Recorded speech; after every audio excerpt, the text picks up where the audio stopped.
It is 5:15 on Monday, November 27th, 2017, and the Carroll City Council is now in session. Will everyone please rise for the Pledge of Allegiance?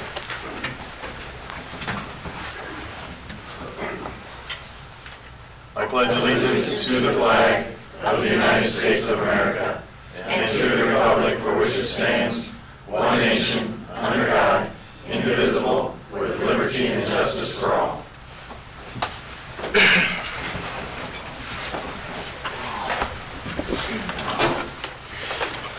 Please note everyone is in attendance. We'll start with our consent agenda, which is approval of the minutes of the November 13th meeting, approval of bills and claims, and on our licenses and permits, we have a renewal of a Class E micro distilled spirits permit, Legendary Rye Micro Distillery, renewal of a Class E liquor license with Class B native wine permit and Class C beer permit and Sunday sales at Sparky's One Stop, and renewal of a Class C liquor license with outdoor service and Sunday sales, Jalisco. Need a motion to approve the consent agenda? I got one question. On the bills, on page 10, Todd Oliver Incorporated for $1,620. What is that? That was Parks and Rec. That was Todd Oliver. He came to the theater and had a performance, and we had an agreement with him where he would receive $10 per ticket sold.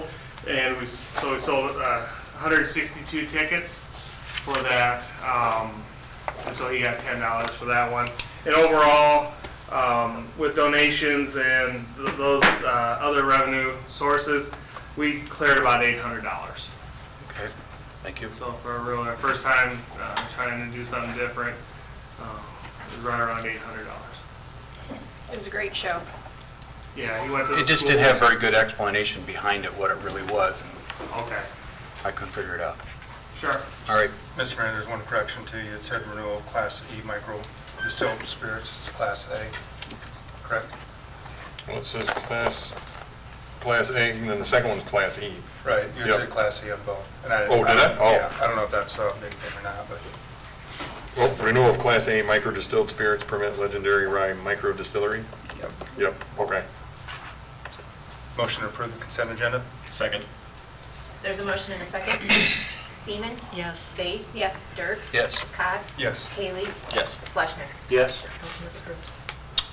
Thank you. And then, just before we do the oral requests, we'd like to introduce the canine officer and the handler, please. Brad? Back here, as you can see, this is Officer Justin Carroll, who's on set up front, and our newest four-legged officer, Eudorus. They just completed training last Friday. They were certified in narcotics detection, tracking, officer protection, and am I missing anything else there, Justin? There's a whole list of things that he's certified in. So he's a multi-purpose canine. He's about a year old, so he's got some growth to him still. Yeah. He's not quite full size. We'll probably see another 25 pounds to him, we're guessing, by the time he's full grown. So. Oh, very They good. started patrol yesterday, and you'll see the car out and about town. It's not finished yet. It'll be marked with canine on the side so you'll be able to see the vehicle. Okay. One thing I would suggest, if you see the officer in public with the dog, don't come up and pet the dog. Right. Talk to the handler first and ask permission. All right, thank you very much. Thank you. Thank you.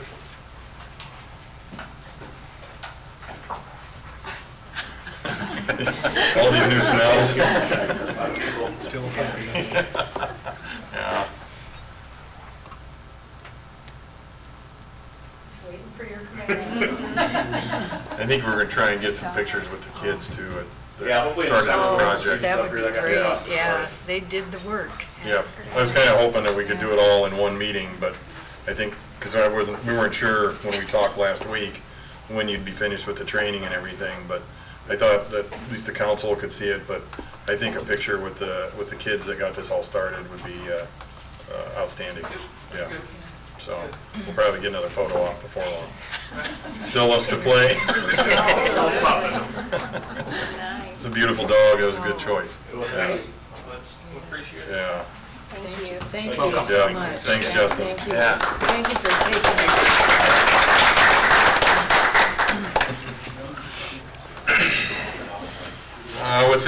there any oral requests and communications from the audience for things that are not on the agenda?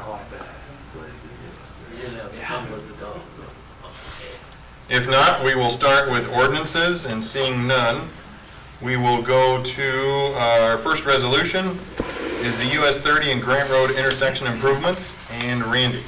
Thank you, Mr. Mayor. The 2014 professional services agreement with Snyder and Associates for the US 30 and Grant Road project included some services and fees for those services, but it also indicated or included that there would be services that couldn't be identified at the time, and they would as the project developed. And in 2015, there was a series of services identified and included in amendment number 1 to that contract. And now we have identified just a few more services getting up to the end of design work that need to be included in that agreement. And those additional services now are ones associated with bridge design.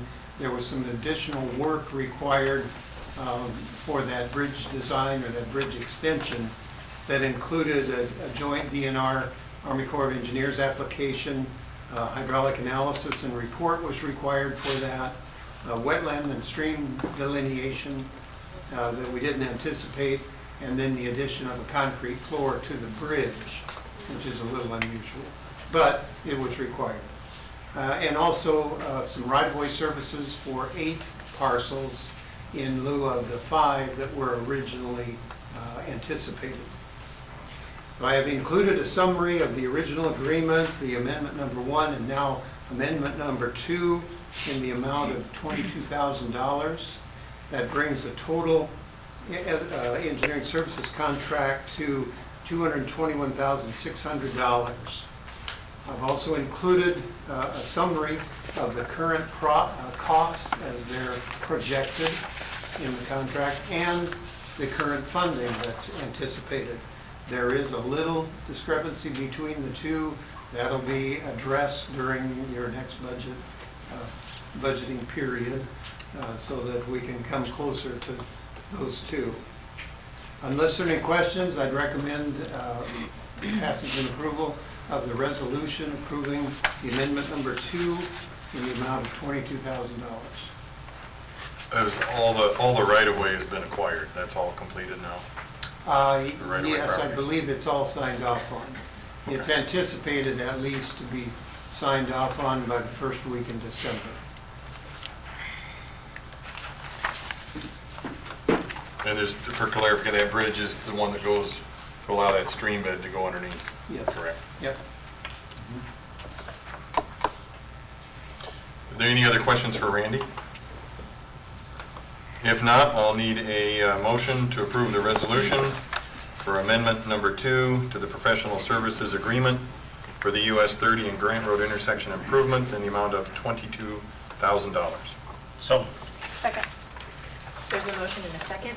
Fleshner? yes. Dirk? Yes. Haley? Yes. Cots? Yes. Days? Yes. Seaman? Yes. Motion is approved. Thank you. Our second item under resolutions is the Library City Hall project, and Mike. Thank you, Mayor and Council. Related to this project this evening, I'll review the proposals for the temporary lease space for the City Hall and Public Library, review and ask the Council to consider approving a resolution for Phase 2 services, basic services for both the City Hall and the Carroll Public Library with OPN Architects, review and discuss the current preliminary cost model for the project, and to receive an update from the Carroll Public Library Foundation, a letter that was included in the packet.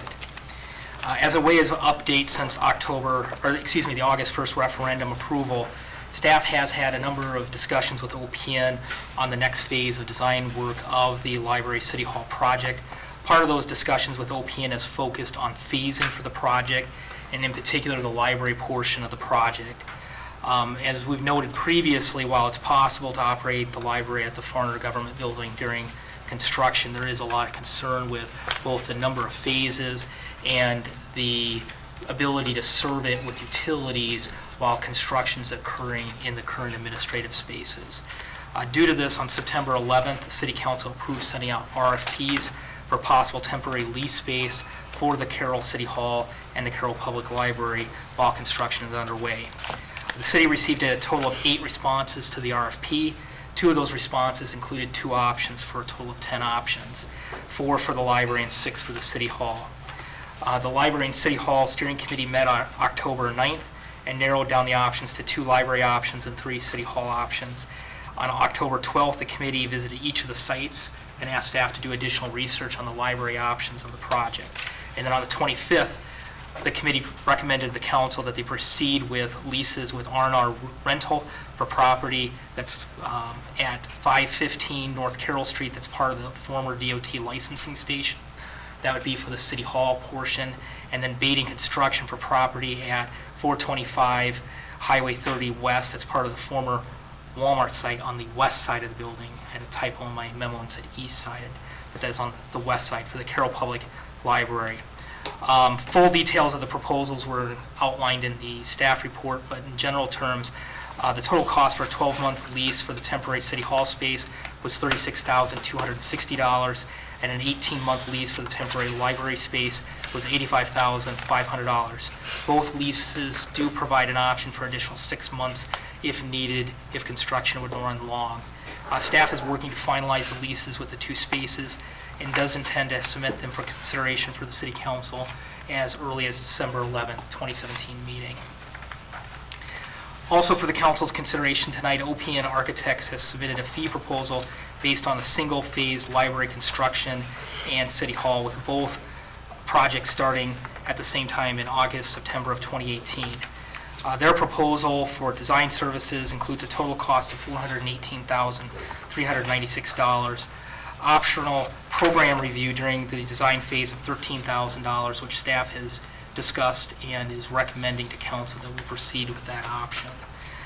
Bid negotiation and construction phase of services of a cost of $161,770, and then estimated reimbursables of $9,500 to $11,500 for a total architectural service fee of $602,666 to $604,666.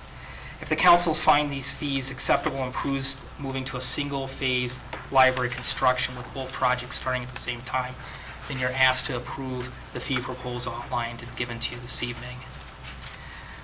Additionally, OPN Architects has updated the preliminary cost model for the project to reflect the previously identified cost savings, moving the project to a single phase for the library construction and then doing concurrent construction for both the library and City Hall at the same time.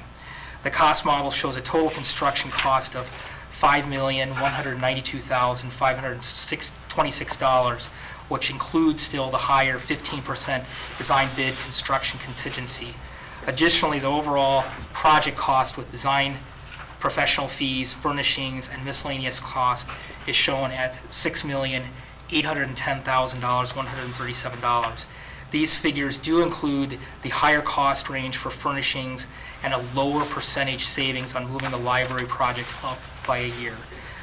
Work is still needed by city staff to secure a quote for moving the City Hall, but we have included bids that we received for moving the library. We do believe that other than the bid for moving City Hall, this represents the high end of the expected cost for the project. Finally included in the council packet is an update from the Carroll Public Library Foundation. In the letter, the foundation reports that they have secured pledges of $1,348,990.13. I would note that Doug Burns did contact me over this weekend to report that the foundation did receive a new anonymous donation over the weekend of $20,000.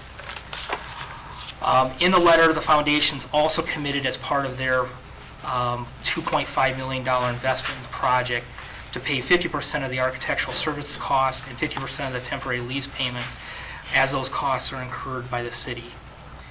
Tonight, the mayor and city council is asked to consider approval specifically of a resolution for the proposal of Phase 2 services for basic services for both the Carroll City Hall and Carroll Public Library with OPN Architects.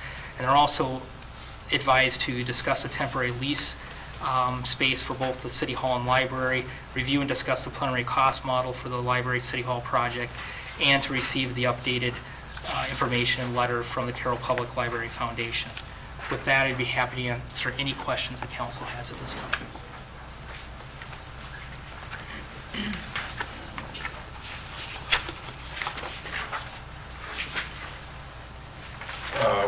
When was OPN, were they going to come in December? Is that right?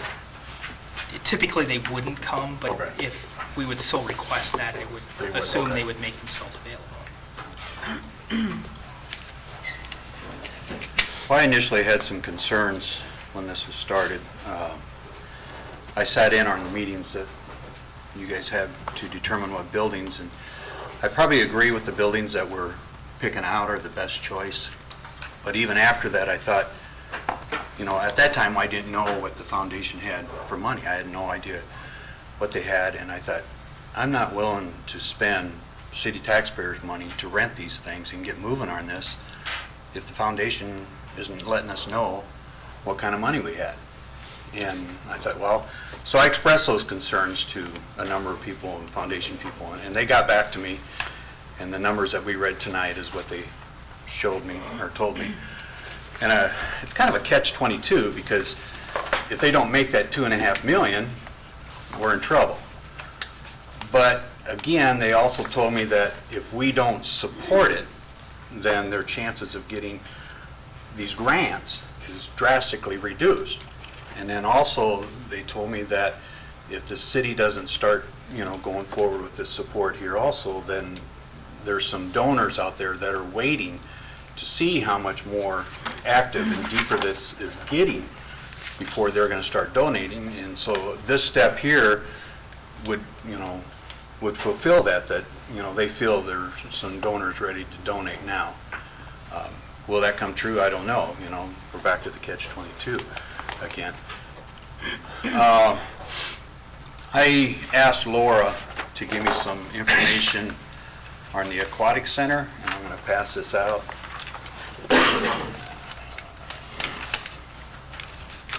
Basically, it's, take that.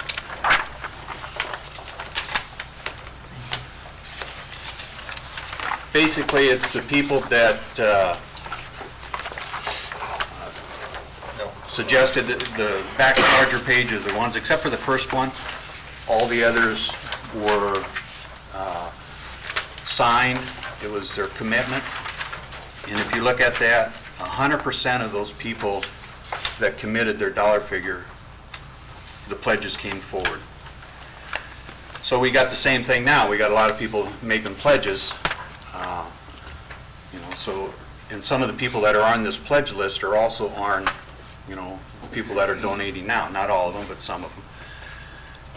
And if you look at the next page, the summary of the fiscal years, if we waited until all those pledges came through, just like if we waited until there was $2.5 million in the bank, on the aquatic center, we would have had to wait 7 years to start construction. Obviously, you know what that would do with the price to construction. So I guess, you know, to me, it just comes down to trust, I guess. I feel that we have to trust, or I trust the foundation that they're going to make their $2.5 million. For one, look what they disagreed, you know, to spend.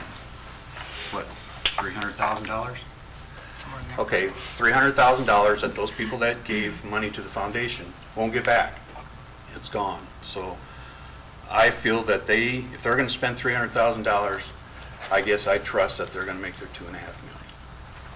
You know, I'll echo that faith that the foundation will make their goal, and I think they'll actually exceed it.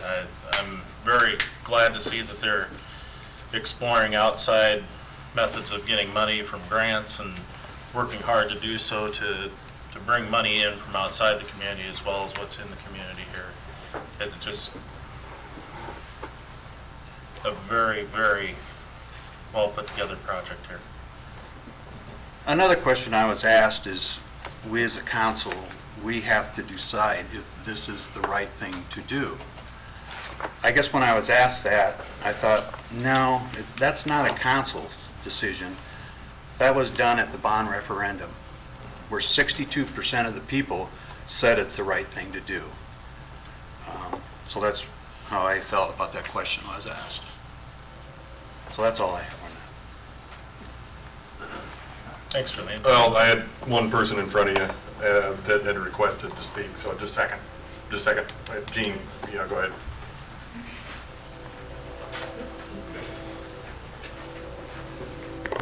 Well, thank you for taking time to listen. Whoops, is this on? Is this working? Yeah, you won't hear anything in here. Oh, okay. You have to wait till the train goes by. Sorry.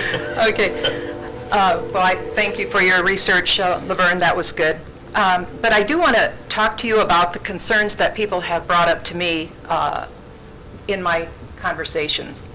And the vote this evening will determine whether our city council believes in fiscal responsibility and transparency. Our neighbors, the voters, when they passed the bond issue, trusted the city council and Library Foundation to use fiscal responsibility in spending their tax dollars, and it sounds as though you're really working on doing that. But they don't really believe in promises. The concerned citizens talked to me and they said, well, what's the rush and where's the money? I read the letter that Doug Burns had in the packet, which I thought was very excellent. He is the vice president of the Library Foundation, and he talked about the fact that they were willing to spend the $360,000 for the rent. But the question is, something you may not have thought of. Will the foundation board be paying piece by piece for the construction? Or will the money be placed under an account under the authority of the city council? Is this something you've thought about? It appears that the board intends to keep control of the money at all times, doling out funds as they see fit. The city council should be in charge of the funds needed for the remodeling of the buildings. So the question is, what's the rush and where's the money? According to Mr. Burns' letter, $1.3 million in pledges have been recorded. And of course, those are pledges, which means the money hasn't been received and it could be rescinded if, you don't know what your life is going to happen to you. You don't know if you're going to be able to fulfill the pledges that you've made. You hope to. So what if this promised money and these grants are not realized? What's the rush and where's the money? The whole point of moving ahead quickly was to save inflationary dollars of $146,543, and that's at the 4% inflation rate. However, when you've spent $121,310 for lease, $44,000 for moving the library, and then we are only estimating what it will cost to move the city hall, but if you'd say $35,000, you're spending $200,000 to save $146,543. So what's the rush and where's the money? So also these concerned citizens want to know what happens if the foundation falls short of its $2.5 million. Will that money be taken out of tax dollars that should be used for the rec center or the maintenance building or streets? Voters, they did support. They supported an upgraded, modernized library, but they have many questions. Number one, what's the rush and where's the money? Now, the furnishing and the shelving for the library is estimated at about $409,000. About $500,000 of the $2.5 million that has been promised. Now, that money should be under the control of the foundation because that's their thing. However, the rest of the money should be under the control of the city council before the designs are done. What good are designs if you have to remake them if the money comes in short? These are just things you have to think about. So what's the rush and where's the money? Voters supported an upgraded, modern library. They trust the council to use good responsibility. So I'm asking, and on the behalf of myself and these concerned citizens, that you delay this vote and until these questions have been answered. What will the process be if the council moves forward and the promised money is not received in a timely manner? How is that going to be handled? Will the foundation board be paying piece by piece for the construction of these buildings? Or will at least $2 million of the promised money be placed in an account under the authority of the council? I'm thinking this may be something that hasn't been brought up.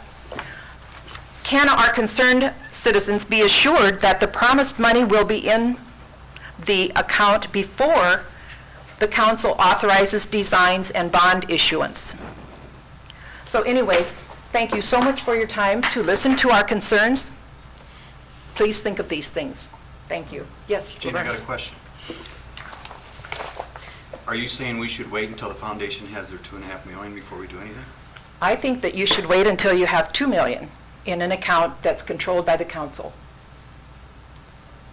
Have you guys talked about about the control of the money? And who's, I can see where you could have a problem.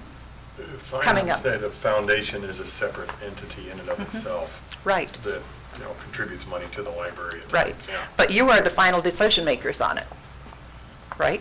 We're signing the contracts. Right. We have to pay the bills. OBN said they're going to be billing us every 30 days. Correct. So at some point, do we, Laura, have to have control of the money in a city account? Well, Since we're signing the contract, we're on the hook for the money. So, yes, that is true. I- And then it would be and- up to the foundation to donate the money to the city for the purpose of those expenses. so how would, how would What's you the process? answer Jean's question? Do they do it piecemeal, or should we do something like we did, a fund like we did for the maintenance building and collect the... I think one of the things to keep in mind is there's a lot of What are we projects. allowed to There's a do? lot of projects that we do, that we receive monies incrementally. In fact, there's some projects that we have to expend all the dollars, complete the project, and then get reimbursed. Now, to your point, because I think where you're headed is... Well, I just want to do know we- the do we have- process. do we I have- understand that, I just want to know the process. I think in That part, we it's will whatever we Want it to be. want it to be. I think in the letter that the foundation provided, they're suggesting that they would reimburse them as those costs are incrementally incurred by the I city. cannot remember what they said. I think that's what the. Do you have any other questions for me? It's not, Thanks, Steve. I don't know if it's written that specifically, but that's the way I understood. Well, when they're bellying up with money already, then they're not chucking the whole thing over to us as you recommend there. There's Piecemealing it up. really nothing in here about how the Gene, was funds there will any be concern transferred. on the people you're talking about? If it takes 5 years to get to this money, that we're going to lose all kinds of possible savings? Well, I don't know. If they don't get to that, you didn't mention that. What if it takes a while for them to get it? Are we Well- going to just sit and wait and wait and wait, and all of a sudden... We've waited 10 construction- years. We've waited Yeah, 10 but- years now. At an But exceptional it's cost. passed, though. The vote is passed. Yes, but So now it we're was gonna wait, 62, and not construction cost 100%. is going to go higher and higher? Well, we've already addressed the fact that the inflation that we've talked about is not going to be a part of this because we're already spending more than the inflation we're saving. But the moving expenses will have to happen whenever it happens, so you But- can't really say that expense is removed. That just gets kicked down the road. But you're looking at moving twice. We're If looking you- at if you moving do less, the- Gene. If you do the bank and then move the city hall, and then you're moving the city hall once, not twice, and you're not renting the land or the space for the city hall because it's going to be in its new location. But you will have extended your construction time. Yes, you will. If you do it that way, and that, by lowering the amount of construction time, you get cost savings from that also. Yes. Well, I don't buy that, but anyway. Sure. I think one of the things I would point out, because it is deceiving, I understand where your logic is, the 44,625, That was a bid to move the library twice. We didn't get a solid bid, but we talked to the movers about moving what is essentially 4 times within the library city hall project, and they estimated that cost was $30,000 to $35,000 during the construction phase of the project. The other component that, while OPN was able to give us a quantified number on what the inflationary savings would be by moving the project up, what was more difficult for them to quantify was what is the cost savings to the project on doing a single phase versus a 4-phase project. Because the construction project, the first phase would be to relocate children's library into the current library area and build restrooms. So putting up temporary construction walls to keep the public out of that space, and then put in bathrooms. The second phase would be to take the administrative area out of City Hall and move it to Commercial Savings Bank. This is assuming we waited. And then demolish the existing administrative area and restrooms, put up walls to keep the public out of that space while construction's occurring. Then move the library. Oh, and by the way, while that phase is going, all the utilities that serve the library, the heating, cooling, ductwork, plumbing, electrical, all come from the police department side. So you're trying to keep the library operational with utilities while construction's going on. Then you move the library over into the remodeled administrative space, redo the library space, and then finally you're moving the library over and then completing a small area at the entryway. So it ended up being what they were projecting as a 4-phase construction. And what they really couldn't quantify was what's the savings or what's the additional cost to the city by doing 4 phases versus a single phase. And I think reasonably we can say there would be additional costs there. It just was difficult to come up with a quantification without going to bid.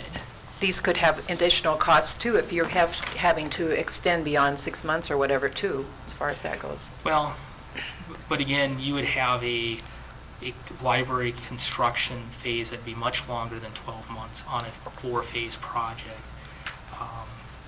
And so those are, yes, you'd have, if the library project extends 18 months, which they're projecting probably about a 12-month construction period, if it extended beyond 18 months, then yes, we'd have additional month-to-month lease costs, but we're pretty confident we can keep it within that 18-month lease period.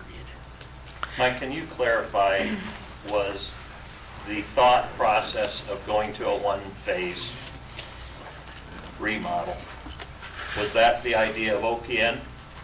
It was discussions with OPN. Okay. Yeah.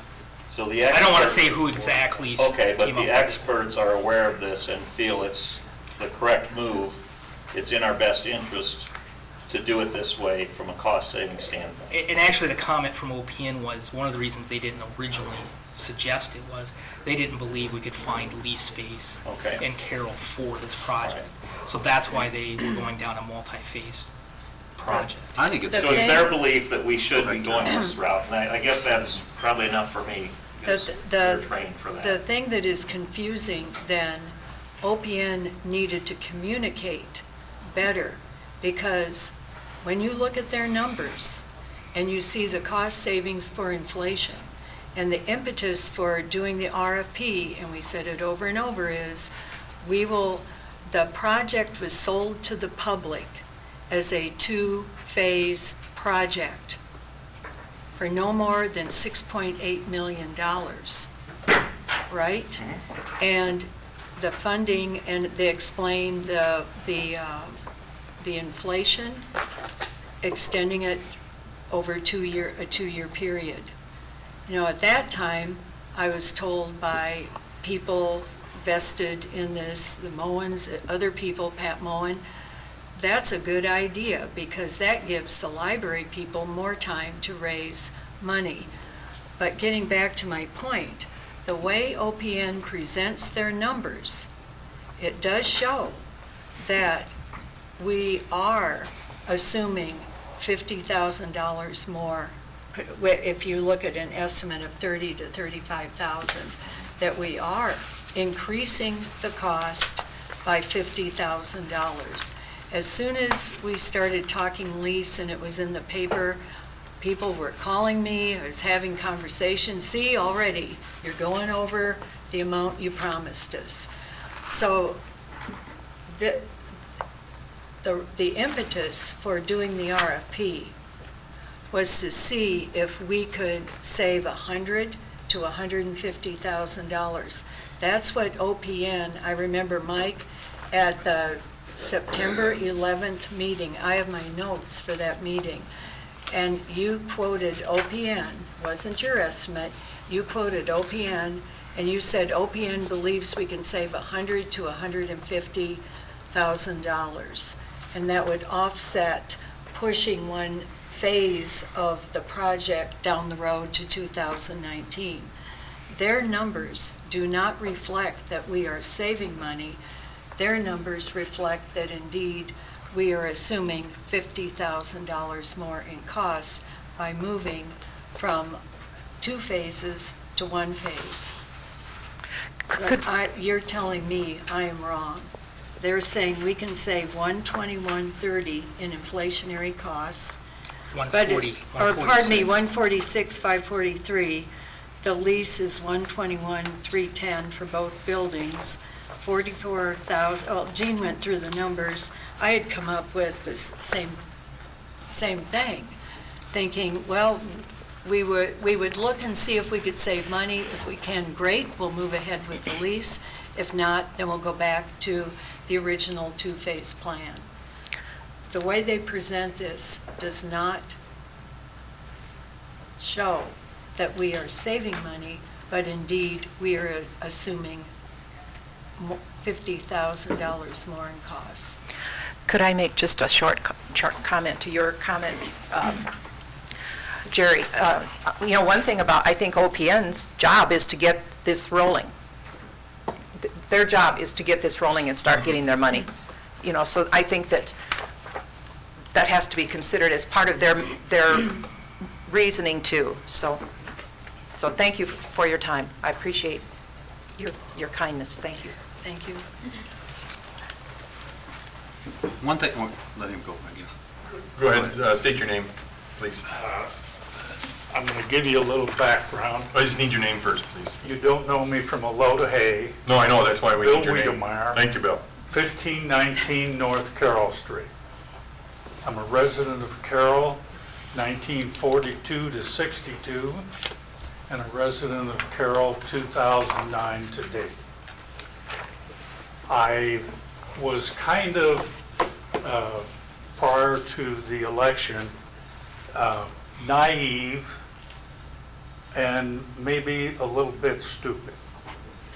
I didn't look at much of the details prior to the library project election. Then I wrote an editorial in the newspaper, said, hey, when you buy a house, you've got to have a mortgage payment, or not a mortgage payment, a down payment, and the bank requires that first before you issue your bank debt, in this case, bonds. I sent a email to this group, minus Mike, August, saying the Times Herald finally had an ad for money for the foundation. As a naive person, I thought the $2.5 million was in the foundation bank accounts on that. I heard a term from Laverne called trust. I've tried to do a little research, and I got the bylaws of the foundation. The board of directors has the absolute and uncontrolled discretion to determine the distribution of foundation funds. Whoa. This group, before they pass any more resolutions and commit any more money, better take the word trust out of the room and get an agreement with the foundation. We want the foundation's money. And it should be deposited in a city account. When I looked at a couple of the ads on that, not all, the foundation is advertising for money. But there was a comment about an endowment fund.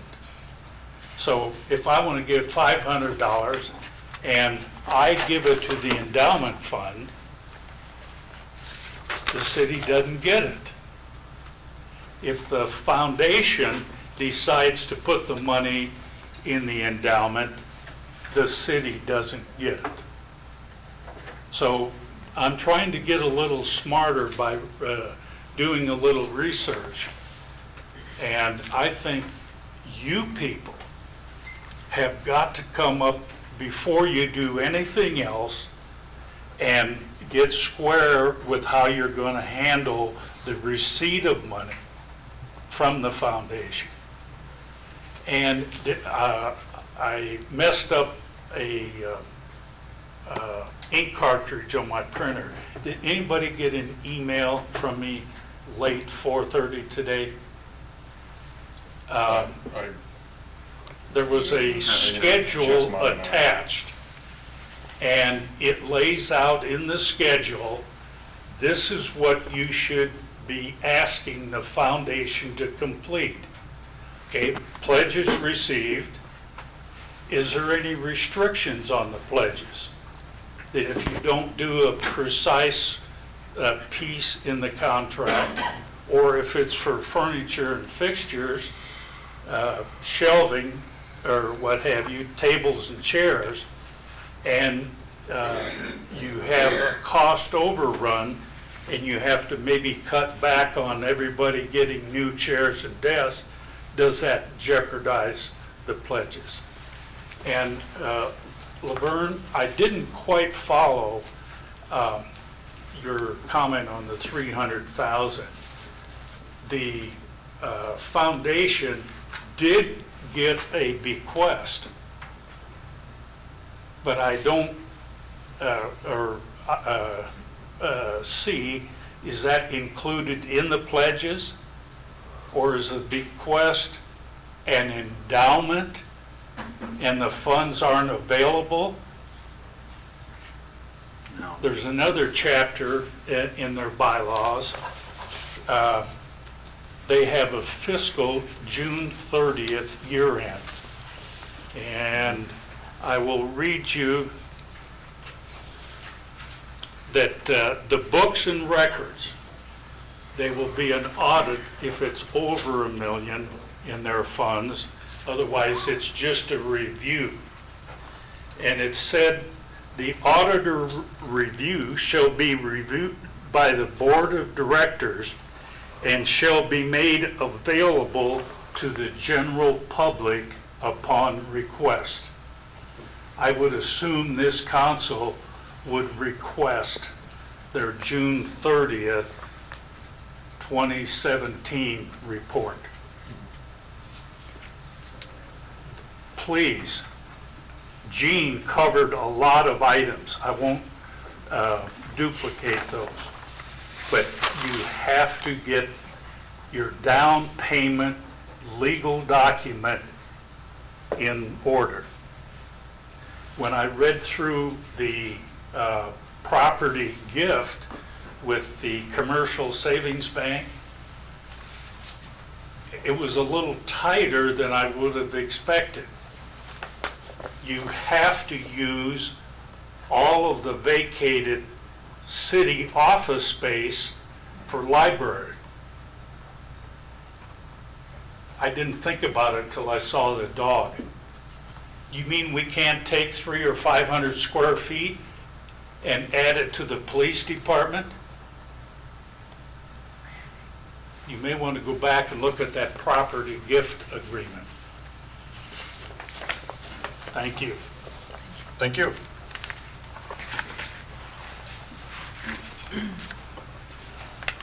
Yeah, I thought the foundation, they're wholly entire entity on its own. They also can sign, I've read their bylaws Yeah. also, and they can contract with people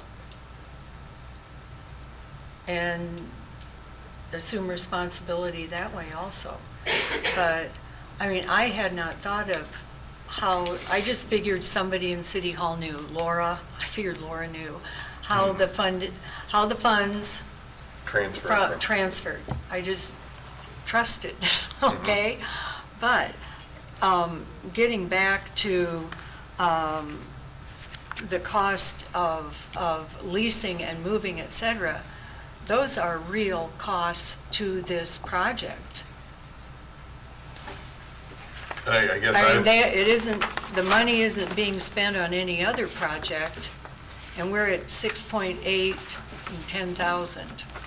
If we run over, if we're, assuming everybody wants to go ahead and lease, and we assume an extra 50,000, I still see it that way.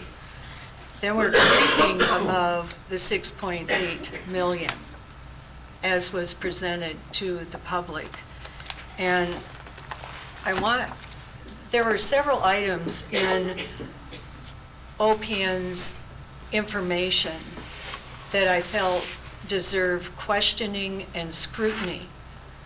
And I have to really go over numbers to think about things. And then I went back and looked at, and I heard, Mike, did I hear you say that staff wants to do the programming review?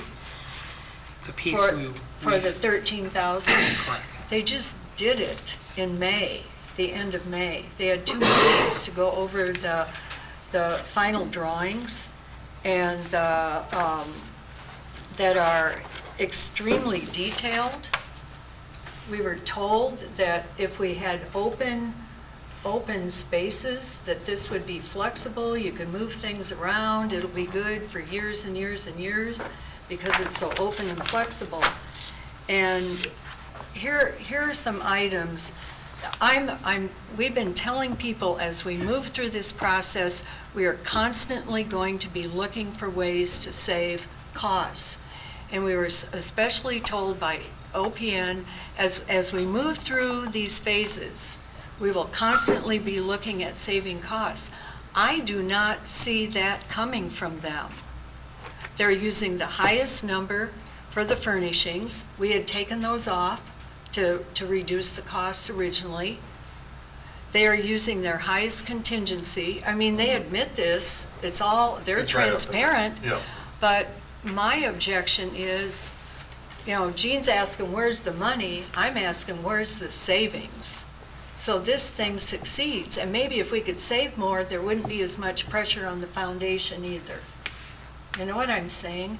So I'm going to show you what I dug up that relates to some things. I'll be very brief. Dave's fallen asleep, so I'll be brief. Laura, I'll give you this. You'll remember. But anyway, these are the minutes from our May 22nd council meeting. And in our memo for that meeting, the number one item we were to deal with was consider approving final renderings and floor plans. So why do they want us to revisit and charge us an additional $13,000 to revisit the floor plans? We did this the end of May.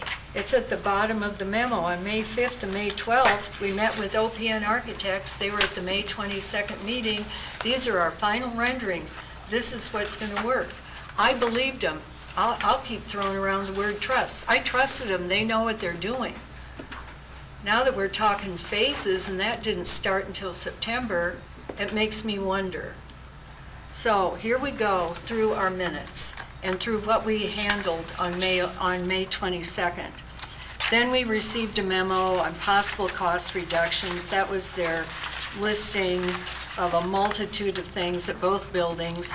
Receive a letter from Bill Noth regarding the use of local option sales tax. That's not in the property gift, et cetera, et cetera. And Bill, what he brought up, it is very restrictive. We are to use the bank building for City Hall. We accepted it, we're moving on. Again, my point tonight is let's cut costs, and then I'm going to talk about my thoughts on the foundation and what I've talked with Mike about. At our May 22nd meeting, if you look at the second page, dealing with the final renderings, it was moved by Cott, seconded by Haley, to approve the final renderings and floor plans for the Library City Hall project as presented by OPN Architects. Again, these are the renderings that were in our packet. They're extremely detailed, extremely open to help with versatility over the next several decades. So we already approved the final renderings. I don't want to have to spend $13,000 more to revisit what we have already approved in that motion. Number two, the next motion, the motion, it's actually a resolution. If you go down, my second check mark, it was moved by Haley, seconded by Cotts, to approve Resolution 1737, setting the overall Library City Hall project budget at $6.8 million. Now recall, this is when we're still doing it in two phases. And they said we could do the two phases at 6.8 million. Now they're telling us we can save money in quotes, and if we move to one phase, but it's a little bit over 6.8 million when you look at their document. This is confusing to me. Now, we have already set the budget. That's how the referendum materials were presented at the city website. It's still there. This is what we have told the people. I want them to trust us, that our word is good and that we are working for them.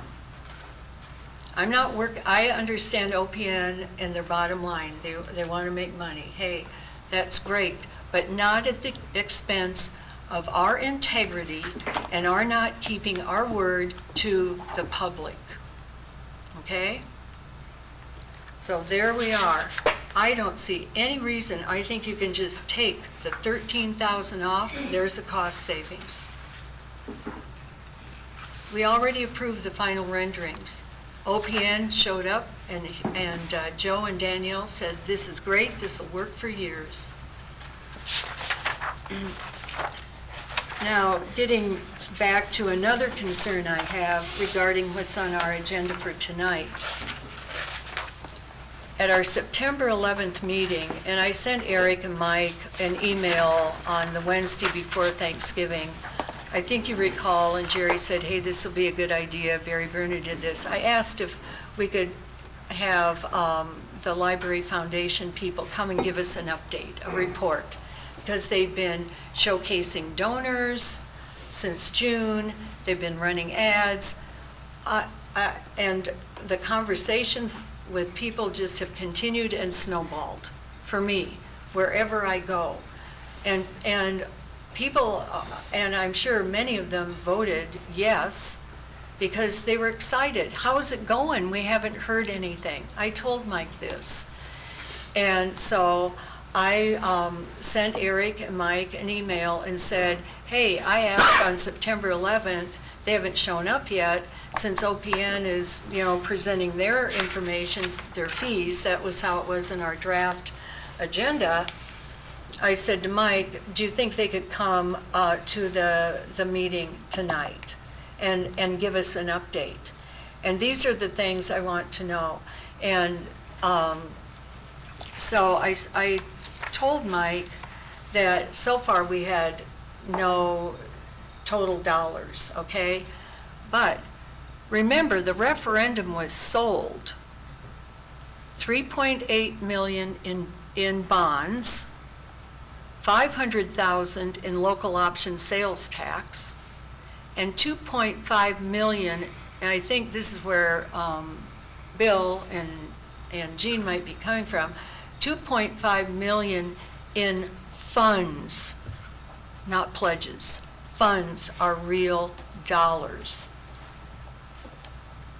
That's how we pay the bills. If we're signing the contracts, the money needs to be in a city account. And somebody needs to figure out how to do it. Or we're going to have chaos breaking out between the two of us and the jostling and waiting. We need to be extremely organized. We need to have a plan. And if we're signing the contracts, then we need to have control of the money. Maybe a fund like we have started for the maintenance building.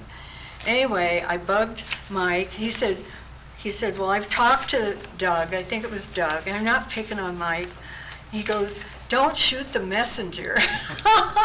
And I wasn't. But I appreciate the homework Laverne did, everybody's done. But this is an expensive project, and if we want it to fly and we want it to succeed, we better do our due diligence. And we better have a concrete plan so that we meet with success. Now, I told Mike, I said, Mike, I want you to try one more time because people are bugging me. People happy, people not so happy. It's the full mix, okay? You got to try one more time. Okay, I will. I don't know. Anyway, I read Doug's letter, and it didn't meet my expectations. Yes, he gave a total, and then they received another 20,000. I'm sorry to be so long, but I think we need to step back and take a breath and figure out how this is all going to play out so we're more proactive than reactive. So I said, Mike, these are the 3 things I want Doug to add to his letter. I hadn't seen the letter yet. And he said, I'll try. And I hadn't seen the letter at that point yet. Yeah, either. you hadn't either. He didn't know the amount. I said, okay, this is what people are asking me, and I don't like it when I say I don't know. And they'll say, Carolyn, you're on the council, why don't you know? That's a real good question. Why don't I know?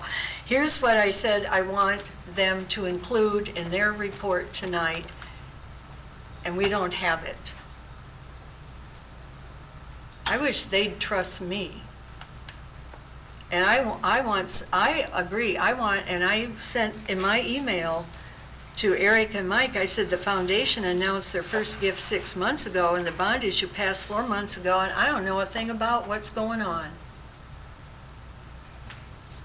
The people tell me they do want accountability. They believe in transparency. So I said, Mike, here's what I want to know. How much money has the foundation raised in cash and pledges for this project? There's a difference between pledges and cash.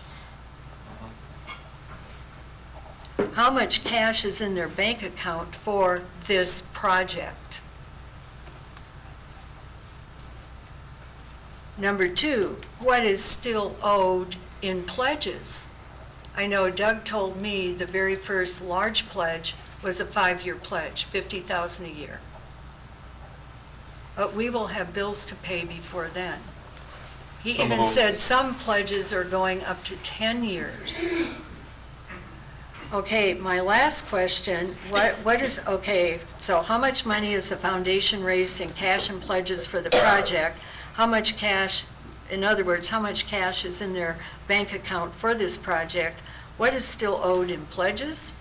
What are the terms of the pledge payments, the payment schedule for all the outstanding pledges? That is important. I personally do not feel that we should conduct business and move further with OPN until, I won't move forward with OPN until I get answers to those questions, so we know what we are working with. And when we know what we are working with, then we can move forward.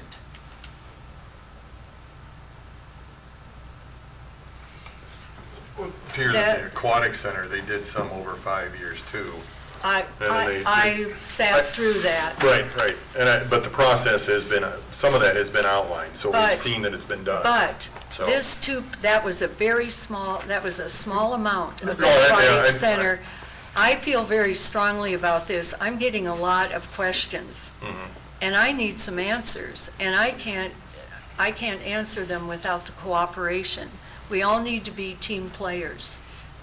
The voters did their part. We've done our part. We're going into debt 3.8, and then using another 500,000, 4.3. That 2.5 million is almost 40% of the project. It's 37%. That's why I'm taking this very seriously, and that's why I think we deserve answers from the foundation. How do we know what to do until we know the amount of money we have to work with? I would like to wait and issue the debt as far down the road as possible to avoid interest. So I guess I would like answers to those questions. I think we need to figure out before we move forward on any additional OPN work. They're asking for us to approve fees without an agreement, without their professional service agreement, which they said they would bring on December 11th. I would like to have them wait. I don't see any point in approving fees until we do our due diligence and run through that professional services agreement. When we did the Phase 1 contract with them, which was about a $29,000, not 600, not almost 2/3 of a million in fees, they gave us a 12-page contract along with their nearly 30 million, and they expect us to approve fees when we haven't seen their professional service contract, but they did one for us for a $29,000 contract. I would feel really stupid, as if I were being really stupid in handling this process to approve fees before I see what they have in their professional services contract. And I won't approve any fees, even if they do give us a professional services contract, until the foundation tells us what we have to work with moving forward, so we're not going about blind into this process. There's $604,000, 666. I don't know if you broke down all their fees on that page. That is a very small part of their fees. They also said, well, we've kept the contingency high. We're still at 15%. But they have general requirement, 6%, contract, and this has all been in their paperwork. This is nothing new. I went back and compared the percentages. The 6%, the 8%, and the 15%, all compounded, added to the 3.9 million for the construction subtotal. In addition to the $604,666 in fees they want us to approve tonight without seeing a professional service agreement, the fees under general requirement markup, design bid construction, those total 1.2 million. I think the tail's trying to wag the dog. That's almost 2 million in fees for a $6.8 million project. I would really like OPN to work with us to get some costs down. And I would like the foundation to work with us to let us know what kind of money we have to work with so we can move forward. That's about it. Sorry it took so long. But I don't want to move through this blindfolded, and that's what OPN is asking us to do, as well as not helping us contain costs at all. I'm really disappointed in them. I thought there were some other sheets that they had sent. We had some earlier draft sheets. Okay. I mean, I think first, general requirements in contractor markup, those are contractor fees. I mean, that's just their profit and their costs. So those are not dollars OPN gets. That's a pretty But standard. it's a part of the cost. They said in here they are hiring, and they named their subcontractors. That's in their fee schedule. That's within the But $677,000. it's still a cost to It is. us. Correct. We have almost 2 million in fees. No, we don't. Yeah. Again, general requirements and contractor markup, at the end of the day, when you bid this contract, you're going to get a bid that includes the construction cost plus those costs. I mean, that's just what the contract Well, is. yeah, I'm just reading this. You add 1,248,396 to the 3.9 million. That's how they came up with the construction cost estimate. It's a cost to us.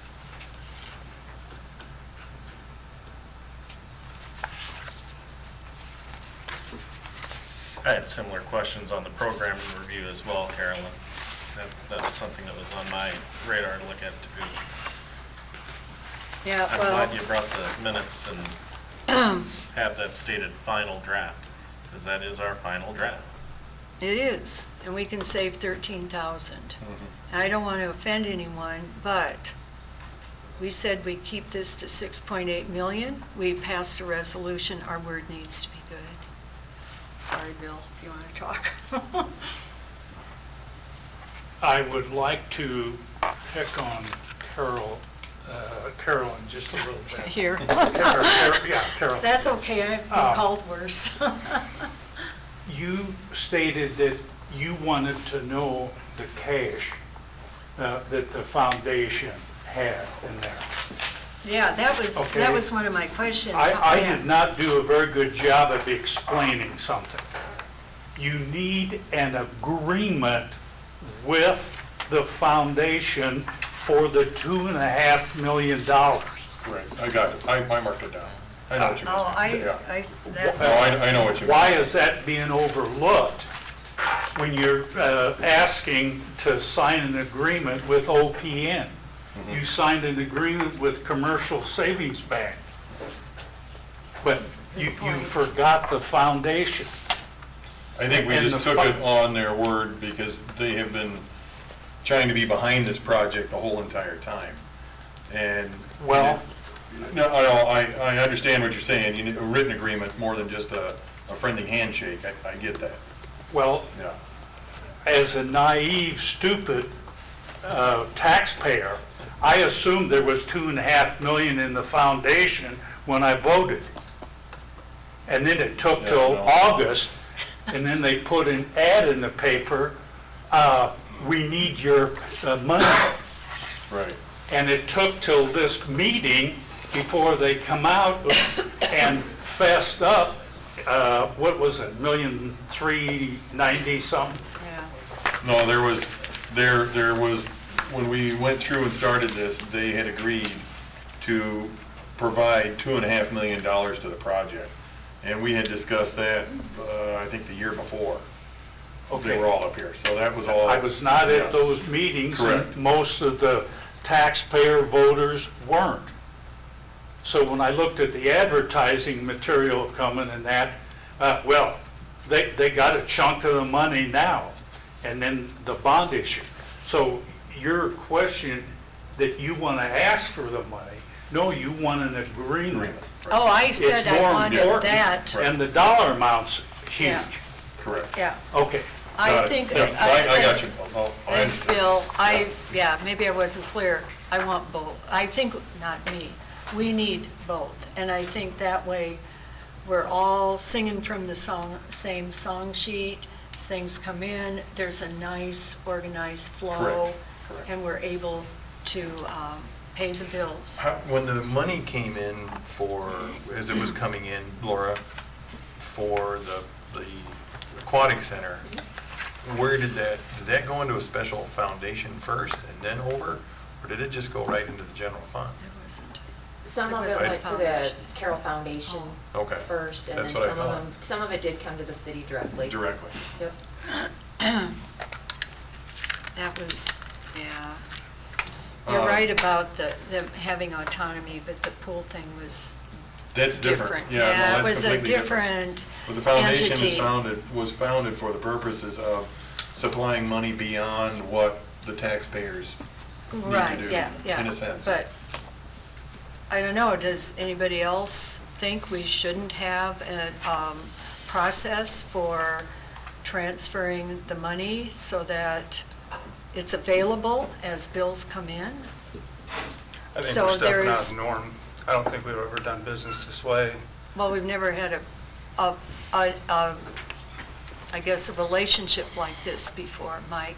No, I don't disagree But I with that. think we need a business-like approach to this. The one thing that's really distasteful through all this is it really appears that the foundation is the bad people, and they're not. Nobody has I ever think said we've got a that. good agreement going. I think we've got a good process. I think Mike and the staff has done due diligence. I'm comfortable moving forward with what's proposed to us. What Now- is the process for the funding then? You said we have a good process. Explain the process. What The way is I would it? explain that, and I'm not down in the details and the minutia on the day-to-day business. That's what we have staff for. Well, or anybody explain it, not No. not you. I can't. I'll be honest with you. 'cause Or I what feel is the I have process? faith and confidence in what the staff does for us. I'm not here every day. They haven't steered us wrong in the past. Well, And I don't think see- that we I don't should see give why them we should be questioning direction. it to the level. I agree, we need to know, but I They don't want need to to question their know. integrity. I don't want to question the foundation's integrity. I think we've got a good process in place, or a good plan here. You know, I'm going to go ahead and help out just a little bit and try to answer that, because I do believe there is a process, albeit not a written process like could exist. Here we have the letter from the foundation stating they're going to go ahead and provide funds now at ground level to help pay bills. Now, that tells Would you me... read the section where you see that? Sure, where I'd they be say happy to, they're- Carol. They're going to help. They're putting skin in the game already. Well, I realize that. Nobody is demonizing them. I am, as I said, I was disappointed that, They're going to feel demonized, Carol. well, we all choose how we feel. I'm just trying to have consistency, organization, so that we aren't moving ahead blind and helter-skelter and disorganized, and then maybe scrambling for funds. Because I will tell you, I have had people ask me, and I think Laverne brought it up at one of our he asked me, what happens if we're a little short and bills are coming due? What do we do? We've just kind of kept our head in the sand about a lot of things, especially this transfer of funds. Can I answer your question? Yeah, show me what you're talking about. Paragraph 2 here says, with the city of Carroll beginning to incur expenses for this project, the foundation board voted November 1st, 2017, to contribute part of our $2.5 million commitment toward the project Oh, yeah, I by realize that. paying a full 50% of the architectural services cost, currently estimated at $604,666, and temporary lease payments of $121,310. We have the funds on hand at this moment to make good on that. So that is where I'm seeing the beginning of a process. So we will wait until they tell us. This isn't a process. This is, okay, I feel like we're being pulled two directions. I think what we probably This need is not a is to make process. that arrangement so that as some of those bills come in, that there's a transfer of funds somewhere along the line, as each step proceeds forward. And I think we have to have that maybe that needs to I be in a think written agreement. We type thing. need Yeah. to have a written agreement. And we can, that's As something that we can Bill forward pointed out, to, right, Right. a written agreement with then everything is clear and we're all singing from the same song sheet. So that's your only stumbling block on moving My- forward? My only stumbling block, I think we need to talk to OPN about reducing costs. Why have they included the highest furnishings? When we originally took them out, they put them back in. Why have they included, as they say in their document, we have included the highest contingency? We've asked for that, so it's worst-case scenario. So Yeah, we're not trying to sell I'm reading it the way low-end saying, Mike, figure. Well, I read it as, that is the highest, but Right, it doesn't they say said- that's what we're doing. That's, at some point, 'Cause I thought Mike we've got said to we start changed talking about decreasing costs. We know the highest. At some point, we need to start talking about, well, this is the best we can do and maintain the integrity of the project. And I guess At some point, the rubber. I understood that that's what this next step was, is that's what we were agreeing to OPN to come and We do don't that know for us. because they want us to approve their fees before they give us the agreement. And it just is upsetting to me that we have no agreement for over 600,000 in fees, but we had a 12-page agreement for 30,000 in fees for Phase 1. That they're I inconsistent in guess how that they're was- dealing with I guess us. that would that come about before we would have even started the project? We're already into the project now. No, correct? it was, we started the project as soon as we told Pat Moen. He said, I want you Yeah, but to I tell know with us. OPN though, I mean, Well, they we gave us. employed them at that point. They gave And us, so this is the next set of fees that are coming forward to continue, because we've only No. employed them up to a certain extent. You don't want to pay them the whole set of fees. If we didn't have a positive bond vote, or we'd have had a negative bond vote, there would be no need to spend more fees. when we had our first agreement with them, I think it'd have been here it nice to have is. them It here was so they- library subject in the memo. Library City Hall project from Randy Carroll, June 22nd, 2016. Phase 1 professional fees agreement. And it was for 30,000, the total, well, with expenses, et cetera, $30,470. And this is it. It's like a 12-page explanation. And I looked at this, and they said, well, we're at the type of agreement that we entered into for Phase 1, and looked at the document number. It's a totally different document number than they're saying they're going to enter into for Phase 2, which is their professional services agreement that they want to bring to the meeting, or they've offered to bring to the meeting in December. So it's a whole different scope of services, responsibilities, et cetera, et cetera. It's a whole new document that they're using for Phase 2. Well, it's a whole different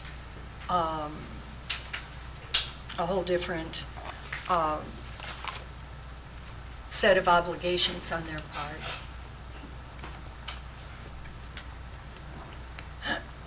I don't know, I don't see how 2 weeks, Yeah, I don't. can be Sure. that big a deal. Can, You know, on the part with the contract, obviously I was not here when OPN was Did the first initial, hired. correct. So I did not understand that process. The discussion I had with OPN, they said this is a pretty typical project process where they bring forward a fee proposal and then follow it up with the formal contract at a later date, 2 weeks later. That's not how they've I- dealt with this. Yeah, I'm you didn't telling know, you Mike. the Yeah, I know. conversation I know, I I'm had not with shooting the messenger. We did receive a copy from staff's perspective, and have started, I've given a copy to City Attorney Bruner, Randy Kroll, to begin our review of the agreement. Obviously, fees is a component of the agreement. Right. If we don't move forward with the agreement, we're not moving forward with the Well, project. The two are together, and most people we work with, the two are together. This is unusual. Okay. I'm kind of back to Mayor Jensen's question. Does 2 weeks throw our timeline off? Does it hurt us in any way, shape, or form? No, it doesn't. I mean, would someone from OPN be here? I thought they were. I mean, I think it'd be nice we can make to that have- request. I think it would certainly behoove them to answer some of the questions. I was kind of wishing they would have been here tonight, Yeah. so that, and I'm surprised that they would not have come forward to explain their fees in person, I guess. I don't know. But, Well, we need to. If they don't know the questions, if they don't know we have concerns, and every time we bring them up here, Mhm. it's a cost. and Eric, do you have a few minutes, and I'll try to be really brief. You guys have had a lot of talking. Dick Collison. It looks like to me, folks, that you're trying to reinvent the wheel, and you all have valid concerns about how it works. I submit to you that about 3 or 4 generations ago, lenders have addressed 99% of the problems that we have been talking about tonight. And how does a lender do that and handle exactly where's the money, who does what, which comes first, what? Here's the way it works. You all know that. Maybe we've all had house mortgages. And the way it works is, let's say I want to buy a house that needs a lot of repair. And I go to my friendly banker and say, I need some money to buy this house, and I'm willing to put some money in to do the remodeling and everything, and I want you to pick up the rest. Banker says, fine, what do you got in mind? We take 30%, let's pick an arbitrary number of 30% down. Now, down doesn't mean pledges, down doesn't mean over here and over there, down means down, under control. That's fact number one. And that's the way this has to work, it seems to me. The down payment, whatever that is, has to be in real dollars. You can't build anything with pledges, and you can't, and it just won't work any other way than cash. And secondly, you have to have control of it. I can tell you it would be a nightmare if you people allow every bill that comes in to be paid. You have to contact the foundation, you have to work it out. We don't like this bill. Yeah, it's okay, this bill's okay, and that's, you gotta have the control of the money. You're the senior partner in the deal, you're putting in most of the money, you ought to call the shots and you ought to have control. That's the way it works. Secondly, the way the lender does when you mortgage a house, it's in writing. Everything's in writing. You die, the writing survives. Things can change. Lots of things can happen in the next 4 or 5 years. And some of them could be bad. I'm not saying it will be. Don't have a crystal ball, but folks, you need whatever your agreement is in writing. And you, Laverne, have talked about trust. And trust is a wonderful thing, and I'm not being critical of anybody, but trust is not, you don't do business in the millions of dollars with trust. You do it with trust and writing. You have to have it. You have to have everything tied up in writing so that there's no arguments, there's no monkeying around, there's just a nice, smooth transition. And lastly, I've been involved in over $150 million worth of remodeling and building, primarily when I was working in Des Moines. And I can tell you to run both projects at the same time will be a real handful. I'm not saying it can't be done, but when you talk about doing the library and the bank all at the same time, it's a real problem. First of all, if you have a contractor that wants both, where's he going to work? It's a nightmare, folks. It's a nightmare. And I've been through a couple of those deals where you have joint contractors. It's a real nightmare, believe it. Think about it anyway. I'm trying to give you things to think about. And so that's basically what I think you need to consider also. And lastly, and it's been touched on, but what you're doing when you say we'll pay half and you pay half is you're transferring 50%, you're accepting 50% of the risk when you do that. Now, I'm not so sure that and it's a big number, 300,000 roughly. I'm not so sure that taxpayers are best served by assuming some risk. Lenders don't, well, they do, yeah, they do have some risk. But seriously, they do everything in their power to avoid risk. But you're sharing the risk. That's not a prudent thing to do, folks, in my opinion. Oh, there's risk in everything, no matter what you do. Yeah, but you can minimize it, and it's Wholeheartedly agree, yeah. and it's not your dollars or your dollars, it's our dollars. And you owe it to the people that you try to minimize that risk. But it's something to think about. So that's really all I've got to say. I've got a small brain and a big mouth. It doesn't serve me well most of the time. But anyway, I've had a lot of experience in building stuff, working with contracts, a lot, millions and millions of dollars worth. And it's not easy, folks.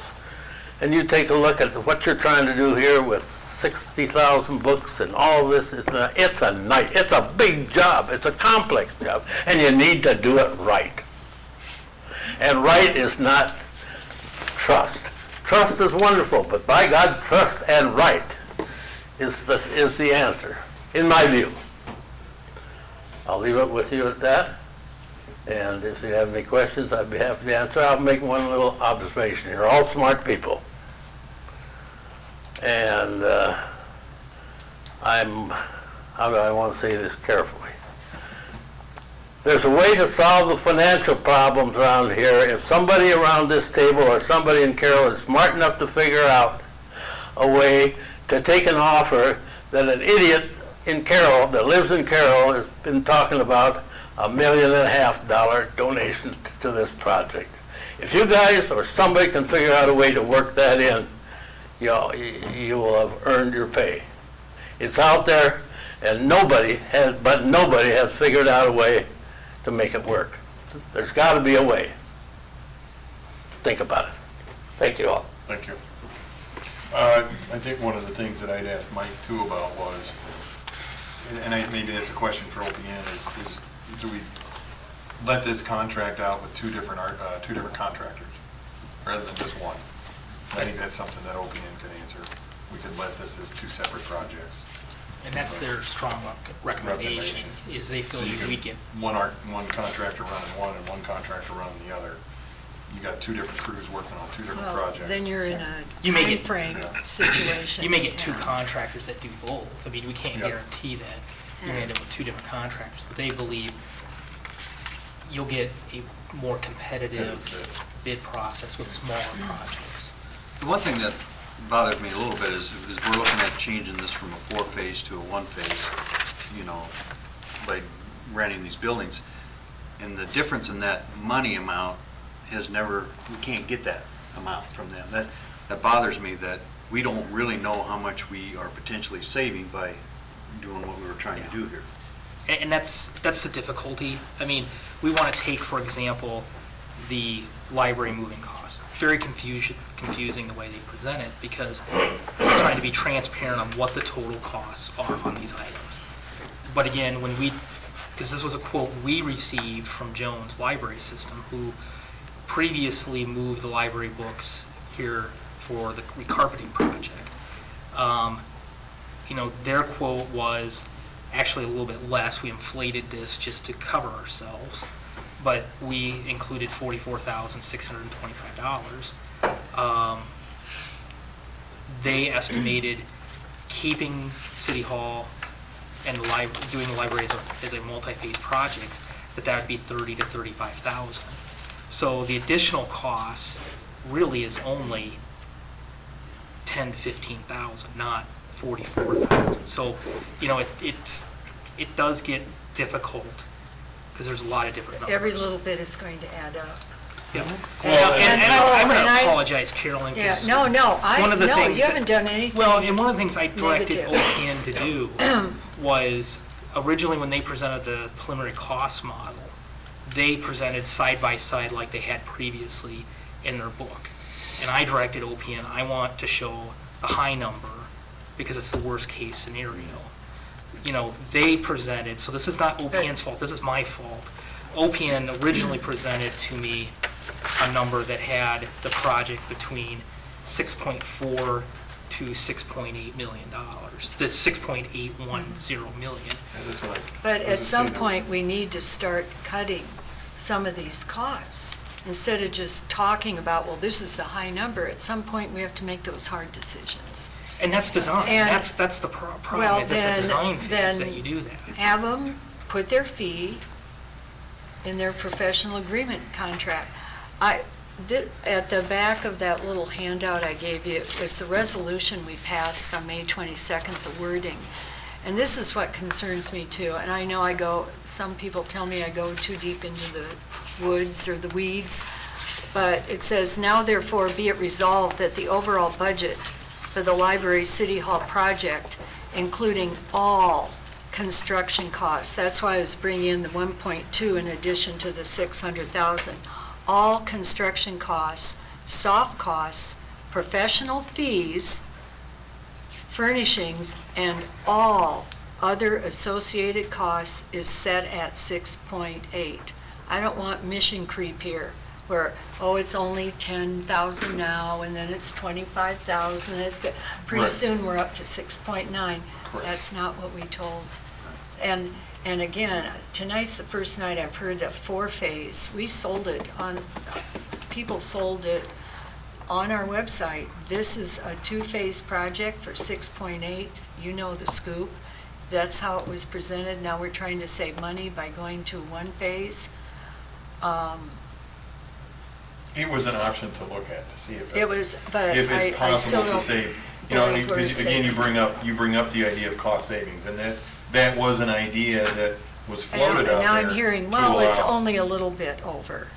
It's only a little bit more than we thought, That's how we get ourselves into trouble. Oh, I understand, yeah. So anyway, I've talked to. The understanding I had on Carroll on Apologize. the two-phase and one-phase, correct me, is the two phases, we were moving out into the bank and then moving into here. Right, it's So that- all- But I think the four-phase is the Yeah, I actual understood. construction part of it, is what I'm Right, saying. I understood, I Okay. gotcha, but I had never heard it. We have Right. never told the public that there's a four-phase project and a two-phase, now we're going, they heard of two, now they've Yeah. heard of one. They just hear lease costs, moving costs, and they're thinking, don't do a bait and switch on us. Well, the other component that I think to weigh in this is one of the advantages of doing a single phase project, and I think from my perspectives as staff, that I think is pretty important. If the City Hall project, if we do a two-phase project, and the City Hall project comes in on budget, maybe a little under budget, and then we go out and we bid the library project, and it comes in way over budget, no one's going to be happy when City Hall moves to a nice shiny City Hall and the library is stuck floundering. Well, And that's a real concern I have, because that happens in construction world. If you do a single bidding process. if this that are- was such a bad idea to do two phases, where were all the naysayers when we were talking about this a year ago?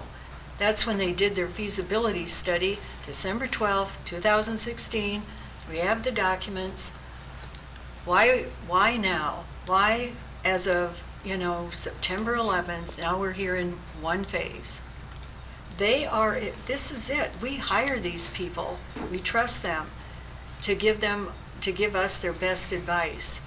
And this talk of moving from people have heard 2 phases for almost a year, since last December. And now this September, they're hearing 1 phase, and now we're going to move and lease. You can understand, if you walk in the public shoes, what they're thinking. But they're only seeing part of the picture though, Carolyn. I know that. And Mike's been pushing hard to reduce costs, which is what we've been complaining about all night tonight, is reduce costs, reduce costs, reduce costs. Mike's done his due diligence doing that. He identified a way to lower that cost by going to a single phase. I would maintain, if it was on the ballot, do you want this in 4 phases, 3 phases, 2 phases, or 1 phase? People wouldn't care. They're worried about the bottom dollar, they're worried about the project being done. Mike has done due diligence, then he turned around and asked them to say, shoot us the high-end figure. That high-end figure came in $10,000 over what we approved. That's the high-end figure. If we can't trim $10,000 off this project, I'm completely amazed. I'm pretty sure we got that if we just take out the agreement. Well, he said it's going to put us over about, what'd you say, about 25,000? It's not the 47,000 over, you said it's going to be 25 over, when you add in the cost of moving City Hall. I don't know what that We beat this to death. I don't know what that cost is today. We don't have a quote on it. Okay. So Well, could I never guess get a it's to number. be determined, if we're going to save money Yeah, or not. it's down there at the bottom to Yeah. be determined too. Yep, so, yeah. yep. So our highest priority, I think, is, And I don't want to beat the horse to death. No, I do that's wanna- okay. I do want to recircle, because I think, and I respect the comment that, the final rendering and floor plans, renderings were the artist drawings of the exterior of the buildings. no, those were the renderings for the referendum. The floor plans are the floor plans. That were done also for the referendum. The intention of those floor plans were never intended to be detailed level. They put generic furniture in there. Well, they're showing this, what they want to revisit is the space allocation for programming. That's correct. And also for And City that's what Hall. they've shown in here. For example, one thing in the City Hall, they never measured out specifically or talked to staff at any great detail of how much square foot does each type of office need. Because frankly, at the end of the day, Randy Carroll may need a larger office for plan storage, for just space to lay out big construction plans, than a city manager needs to meet with individuals and have those conversations. And so that's the detail that, at least from a staff's perspective, we believe going and building 40 years of, a space that we want to be in for 40 years is pretty important. We want to get it right, and we feel that the 13,000 is a pretty modest fee Because for the that. last time OPN was here, when Joe was here, I asked him specifically about that. The renderings that we saw were only for the referendum. Those drawings were not. This is not what No. his explanation says. That's not what he told And us when he was at the meeting, so I I'm do going not by what he said. remember, Yeah. but it just says, They have to go back in and they're going to have to, the architectural drawings will have to show you the specific thicknesses of all the Yeah. walls, the square footage of those offices. Well, yeah. And how that all is detailed, and that's what's coming out Well, of that. yeah. Until after the bond is approved. Right. And certainly OPN can delete that out of their thing, but one of the Right. things they've advised us is they're going to provide us a document that Well, we need to fill out and try to figure they're- out how much space we need. when they're talking about programming, they're talking about the allocation of space for the different departments. And their explanation said elevations and floor plans. This is the completed final elevations and floor plans for the Library City Hall project. They did other renderings you're reading, I mean, and maybe that Yeah. was misworded in my staff report, because that was my staff report. No, to it's in council. their information also, Mike. I think, yeah, it's in their information. I guess I think we all know, though, that we don't get final drawings or any renderings until the bond was approved. I mean, once the that's- vote went. Well, everything yeah, was then done. you Until get then- into everything with where the and light that's when we switch is start- on, and that's when we start etc. looking at cutting costs, true costs, real money. But it looks to me like they're revisiting something they have already done. I guess what I would recommend at this point is... We know they will be more detailed. And I just wanted to clarify that, because I think there's a difference, and we can look into that and get more information. But I guess my recommendation, I mean, it doesn't sound like council has a solidified position on this. We will be in a position by December 11th to have the final contract for professional services OPN. We've started reviewing that as staff. I apologize for that misstep there. We'll have leases, we have one of the leases finalized, that we should be able to have that to council, and the other one I expect to have a draft here shortly, so we should have those in a position. We should be able to have this all packaged. I mean, one of the reasons, in my mind, I did it the way I did it, was to give the council time to discuss through these, because I know there's a lot of items to discuss around this. The other component is we'll have a conversation with the foundation. I don't think it's unreasonable to have a agreement on how we're going to handle payments and what those are. I think we have a good relationship with the foundation. I don't think anyone No. is concerned about that relationship. So I think we can formalize that to make it clear when those payments, How it's going to work. how we when transfer the bills, city, however, the you know. timing. And again, we do those kind of things all the time where we take on big projects and there's big dollars that go out and we don't get those dollars. We work through it. It's a real easy process. I'm not worried about that. Yeah.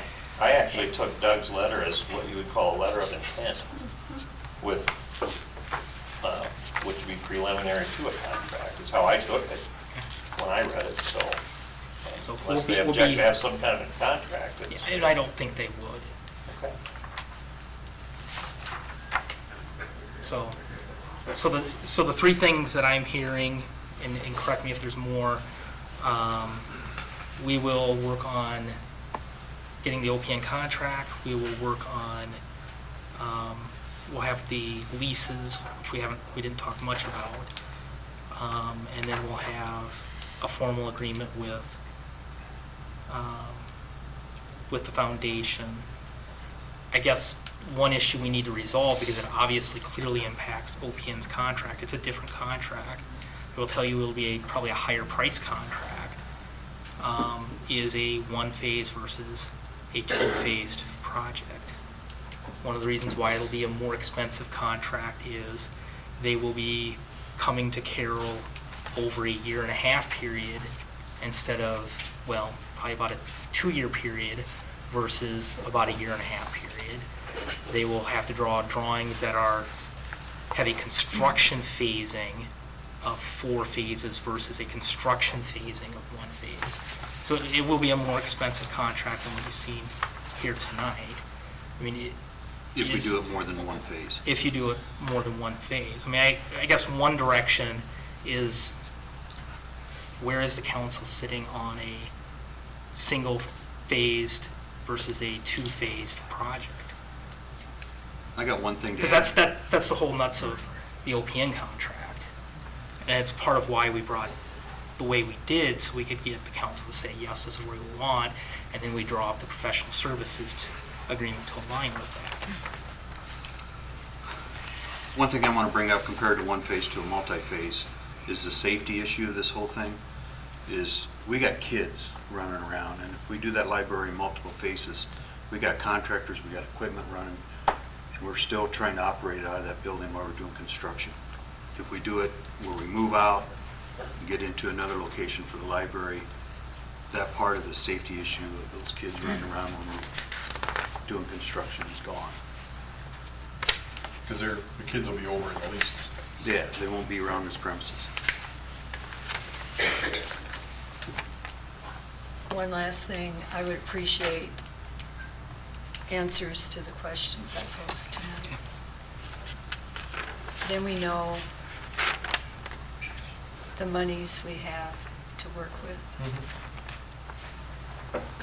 And then frequent updates, so we know what's coming in when, et cetera.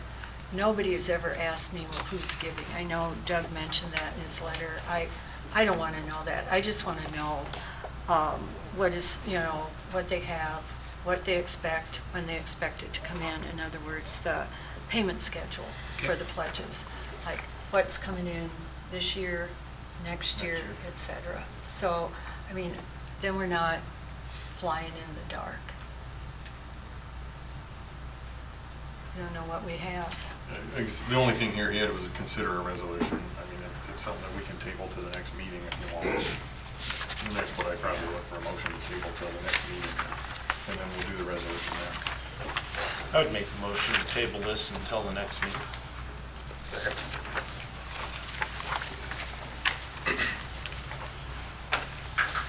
There is a motion and a second to table the discussion until the December 11th. 11th meeting.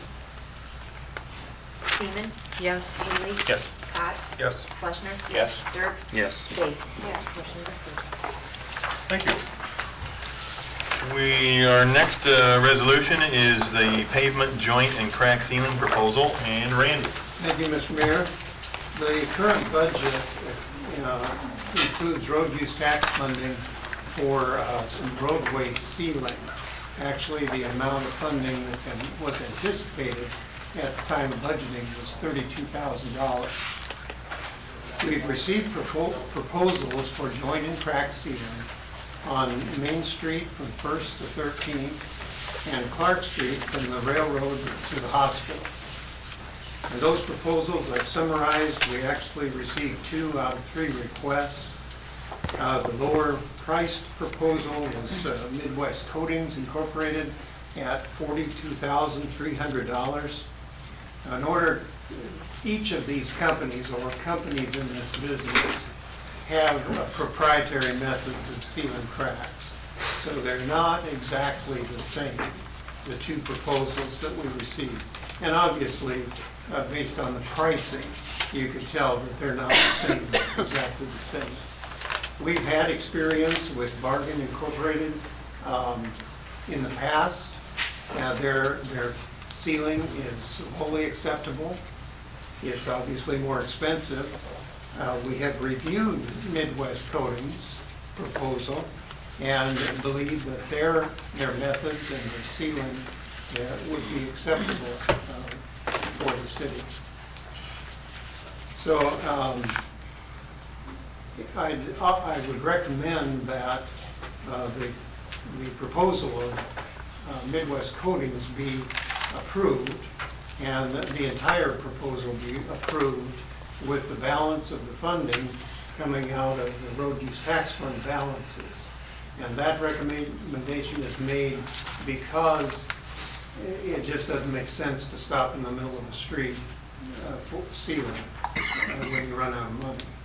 So I guess it's to get a complete job on 2 streets that are pretty heavily traveled, and there is funding balance in the road use tax fund for that.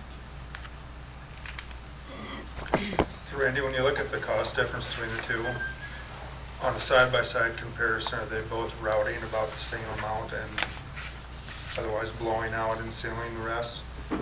Yes, yes, those practices are similar in the two proposals. They're going to do that this year? They're going to finish it out yet? Yes, they have indicated late last week that they could work it in yet this year for the sealing. Actually, pardon me? This is liquid asphalt that they put in, right? Yes. I guess I don't know enough about that. That doesn't, if it's below freezing for an extended period of time, that won't affect it like concrete, does it? No, That's pretty quick. no, it's a polymer modified material, and it can be handled. We've handled it down to freezing before, and the only problem with doing it at that time is the cracks are usually wet. You know, when you get down to freezing temperatures, the cracks don't, excuse me, the cracks don't dry out. Okay. Any other questions for Randy? If not, I need a motion to approve the resolution accepting proposal for pavement joint and crack sealing of Midwest Coatings Company Incorporated in the amount of $42,300. So moved. Second. There's a motion and a second. Cox? Yes. Seaman? Yes. Dirk? Yes. Haley? Yes. Base? Yes. Fleischner? Yes. Motion is approved. Thank you. Our next resolution is the Iowa West Foundation grant for Kellen's Kingdom and Jack. Thank you, Mayor. We received a $10,000 donation from Iowa West Foundation. This was a grant written by Region 12 that was for this project. So in order to receive the funds, we need to sign a contract with them, an agreement, and it requires the mayor's signature. So I'm asking permission to have the mayor sign the agreement so we can get the $10,000. And I hope to meet later on this week with the committee and start timing of when we're going to go out to bid and receive the equipment. There's still some other issues out there that'll be presented to the council in the near future, also about some other additional amenities in the area that would be part of the Kellen's Kingdom, the ADA playground equipment, and possibly a miracle field, and just a lot of discussion I'll be coming forward to you for consideration. But tonight we just really need the approval for the mayor to sign the agreement. Hey Jack, how much were they trying to raise and how much are they at right now? That's what I hope to find out Thursday. The project 6 months ago, estimate was about $140,000.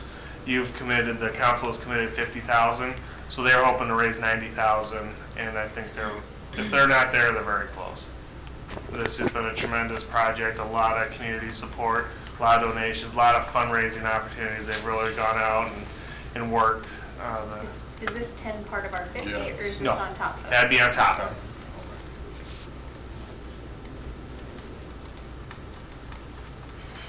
Any other questions for Jack? If not, I need a motion to approve the grant award letter of agreement from Iowa West Foundation for Kellen's Kingdom in the amount of $10,000. So moved. Second. There's a motion and a second. Base? Yes. Fleischner? Yes. Seaman? Yes. Cox? Yes. Dirk? Yes. Haley? Yes. Motion is approved. Thank you. We'll move to our first report this evening, and is the monument signage project, and Randy. Thank you, Mr. Mayor. We have provided for your review the plans and the probable construction costs for the monument siding project, including the east side entry sign and the downtown monument sign. These plans are considered 95% complete based on the direction that's been given to the architect to date. The construction cost is detailed in the attachments of the memorandum, but in summary, it's a total of $103,485.25. So at this point, I would ask you to consider and provide additional direction on how you want to proceed with the monument signage project. Randy, can you split the site costs between the two projects? Tell us. I cannot do that right now. We can ask that be done, yes. Okay.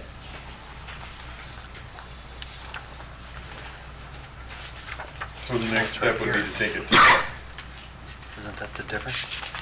Randy, I'm sorry, the next step was to take it to a bid now?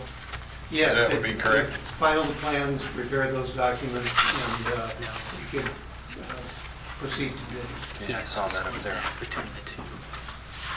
So you take that, divide by 2? No, I can't tell you what it would be.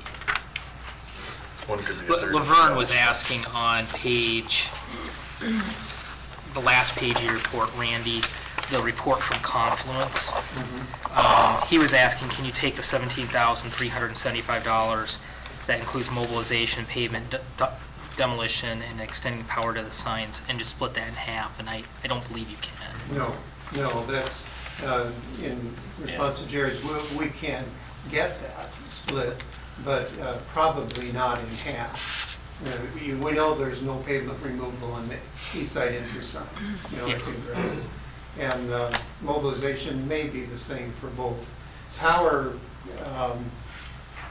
I know in the downtown sign, the power is relatively close, but it has to be brought to the location from the box.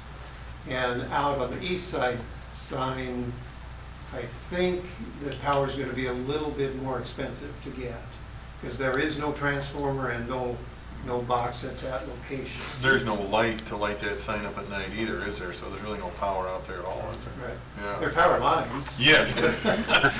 But they have to be Transformers. transformed Yeah, for use. step down to the right Yep. So it's voltage.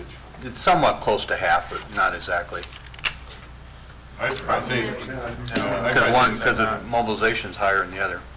I'd say it's less expensive probably to do the east side. because Right. the power's 50 feet, 75 feet from that corner there. From the downtown. From the down. You mean from the west downtown side? Do you think it's To the less downtown expensive? side. The downtown. Yeah, I would think, but I heard you say east. You have directional boring Yep. on the west Right. side, whereas the east side is just open trench. We can that's- ask that those yeah. be split if that's the desire, certainly. Does boring cost more than trenching? It does. Yeah. So the east side sign is 40,000 plus some extra cost, you're saying? Yes. Well, we've seen a lot of momentum for the downtown monument sign. I haven't seen the same for the east entrance monument sign. It'd probably be my desire to see if we could split these votes into two. Split the projects into two, you mean? Yes. Okay. I don't know if anybody else is interested in that, but I am at this time. I would concur. Okay. I've had a lot of people say they like the horizontal versus the vertical. Yeah, I don't know that we have And- we've even had people take the time to come here after we approved this design and present other designs. That would be Roman Steffes who came in here Yeah. and was quite eloquent in his presentation. I think that right there shows there's an interest in making that just right. The downtown sign, I think, has support already from certainly the business owners in the area that came with the idea in the first place, and I've had no negative objections to that No. sign. So The east one is the most. the east one has not, Contentious, I I've not guess. had support from that from people. Some of us have, but I haven't. And I just see it as a separate project, and I'm not comfortable with voting on the two together as this is presented to me. Randy, you have the two drawings, but they're not in scale with each other, are they? I mean, is the vertical one still 7 by, I couldn't, even with a magnifying glass and my glasses, I could not read the numbers.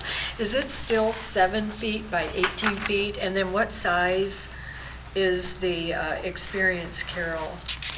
Can you The size see of that the sign. size of both signs? Yeah. I think you're I tried. approximately right on the vertical one. It's Okay, about 17 that's feet what it was when we tall. first The, discussed it. The other sign, okay, I will have to look. I did check the vertical sign.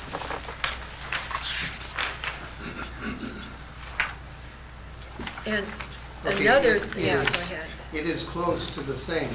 It's the, about 17 feet tall to the top. Oh, it is, 17 feet tall, wow. And I noticed they've added, like, a landscape architect did some landscaping beneath the one downtown Yes. in the drawings.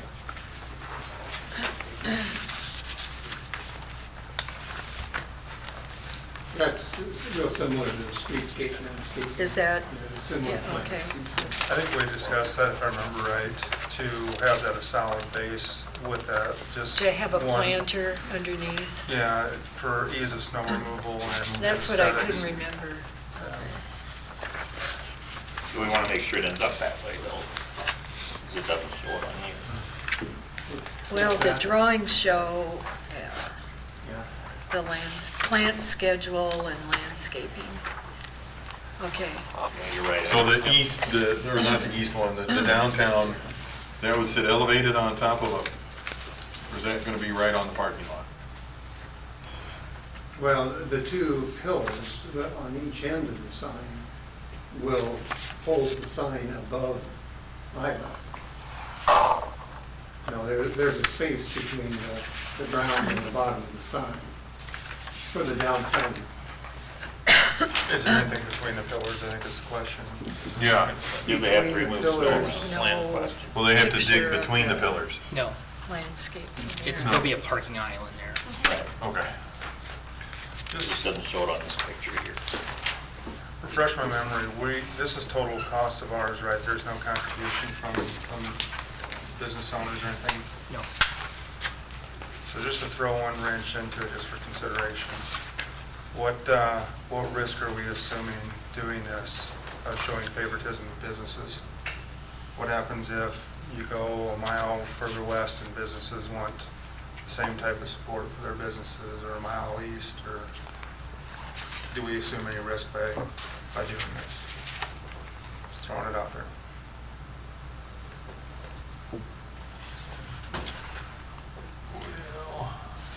That's no different than approving a TIF project and expecting someone, they're all separate. Well, but in a TIF project, the people that are affected by it are paying for it. Would be true. This is, and I guess I look at this as more just a generic Carroll sign. We weren't advertising anybody's business. It was just, They worked with the chamber, I Mhm. believe, didn't they? Like I said, I'm not trying to throw a wrench into it, but Right. it's just something that's been kind of brought to my attention lately, and I'm curious about it. I know how the project was presented to us and how it came about, and it was in support of the downtown mall. And not that I have any issues with that, but I just started thinking, if we're doing the advertising for that area, was to stop anybody else from asking and expecting the same. I guess I didn't see advertising for businesses on that sign. Originally, I think that's what the proposal was. Right. Correct. Yeah. Yeah. But now this is just more the kind of a generic Carroll sign marking the downtown area. So in that And way, you then, could and then take I that. guess I look at the other sign as, okay, now we put one out on the east side. You're here in Carroll, yes, but I think with that east side sign, I think that like, we probably will want to go back and visit that and figure out if we want it horizontal or vertical. I think there was enough Well, and on that contentiousness note, about you're that, saying, yeah. You know, because in the picture, it's got Carroll downtown. Mhm. And whether that's what the sign's gonna say or not, I'm not sure, but if you're saying that's just to promote Carroll as a whole, then why put it there, why not put it on the east Just entrance? put Experience Carroll on there and take off the word downtown, So, you know. but then, to that note, does it do you much good in the center of town where you can have it as people are coming into town? Just throwing it out there. Well, we have the 7130 monuments also. Well, So I I guess know Roseanne Nace worked with, I think, Tank, and I know they were the two that talked to me, Roseanne talked to me. Oh, like I said, I know how the project came about, and that's kind of what started the conversation of, are we showing favoritism? If we had businesses, yeah. See, the original concept had that, Yeah. but Right. We didn't know, nobody here wanted to do that, right, Mike?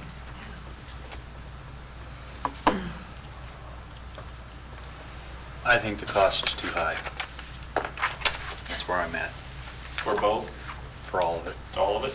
Especially on the east side, the cost is too high. Because whatever you do there, you got to do it times 4, because you're going to do southwest and north someday. And it becomes a template for what we do and how much it costs. Yeah, to do it. I just think the overall cost of all of it is too expensive for what you're gaining.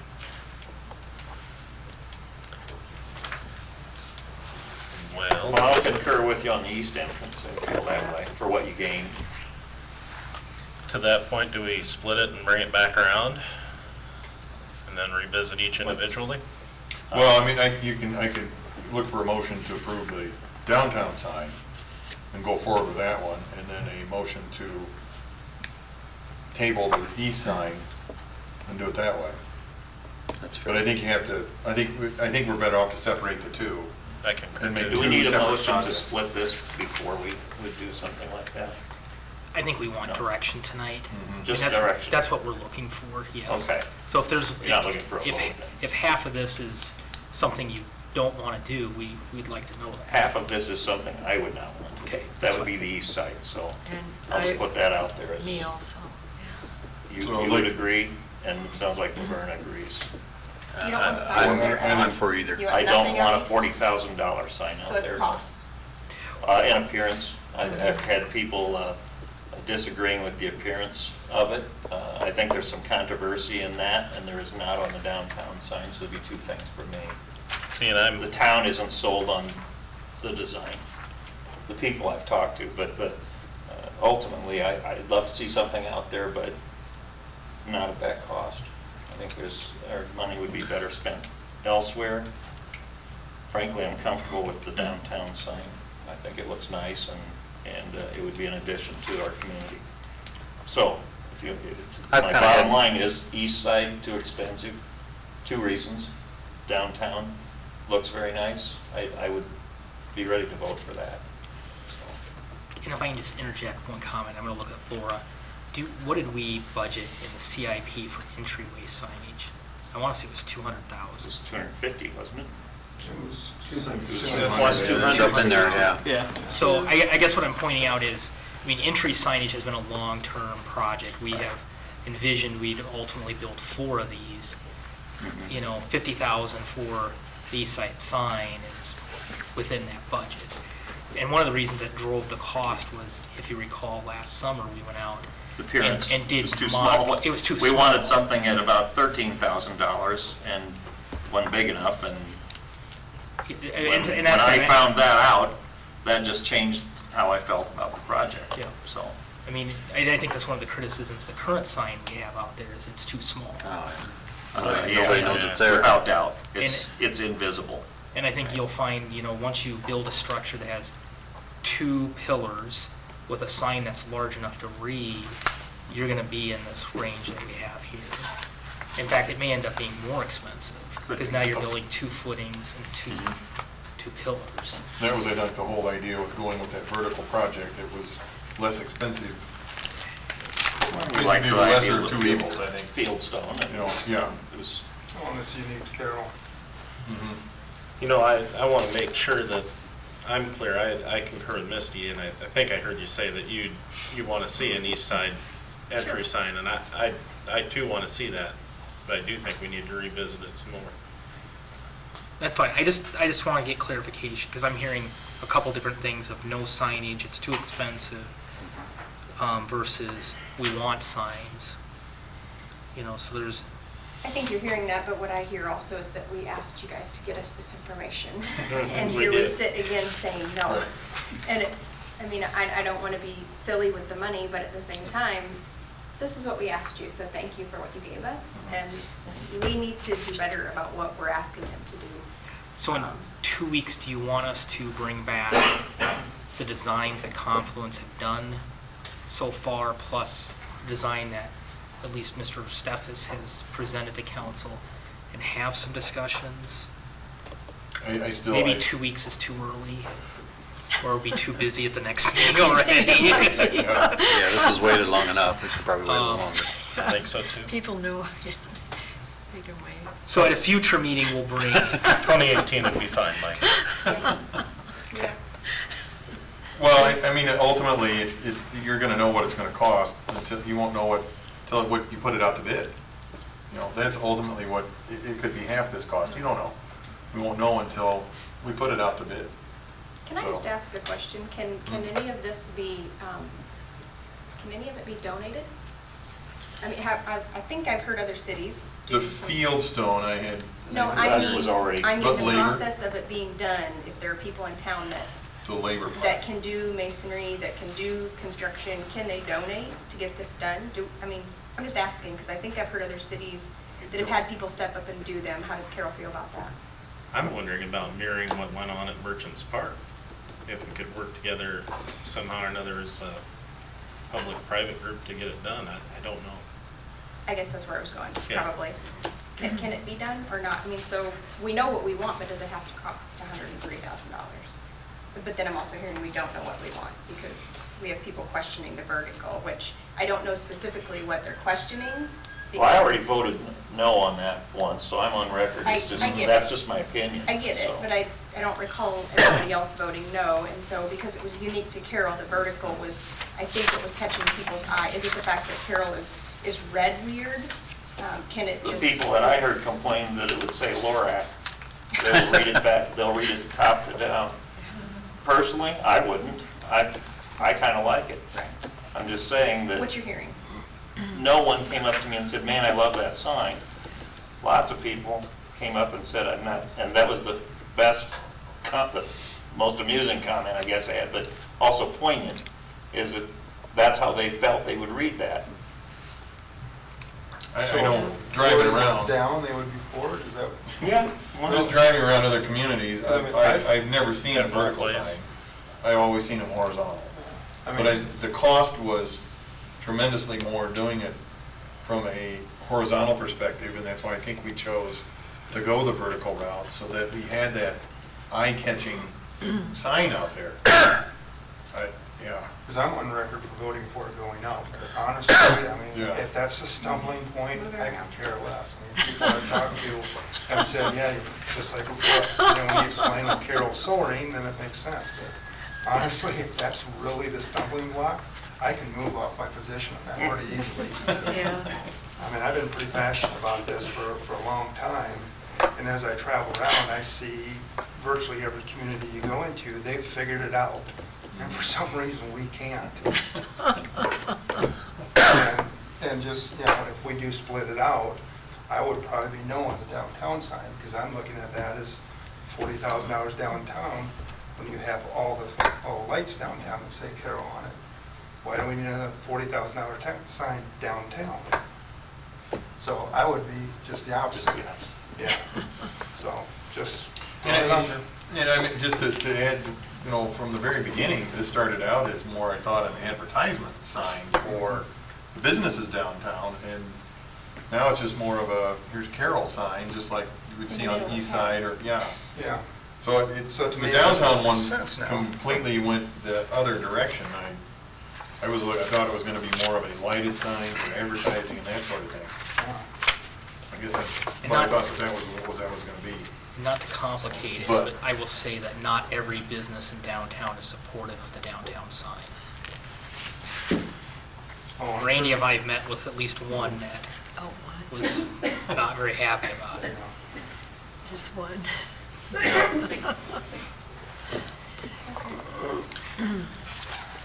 So. Well, I'll tell you what I feel.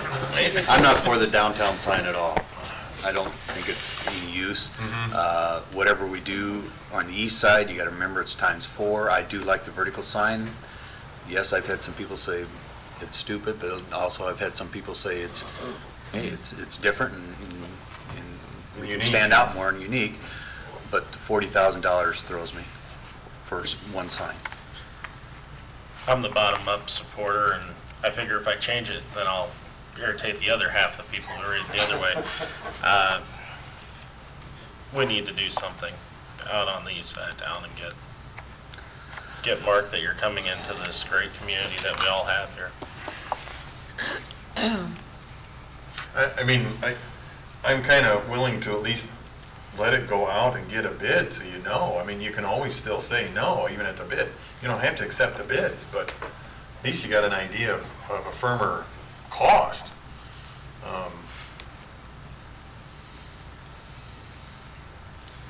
But I don't know if I'm, I guess I can, the motion that if I split it out, it's not, I'm not hearing You're not getting unanimous any vote. feedback that I'm getting is getting anywhere near at least a 4-person vote. if we're split 3 by 3, you decide.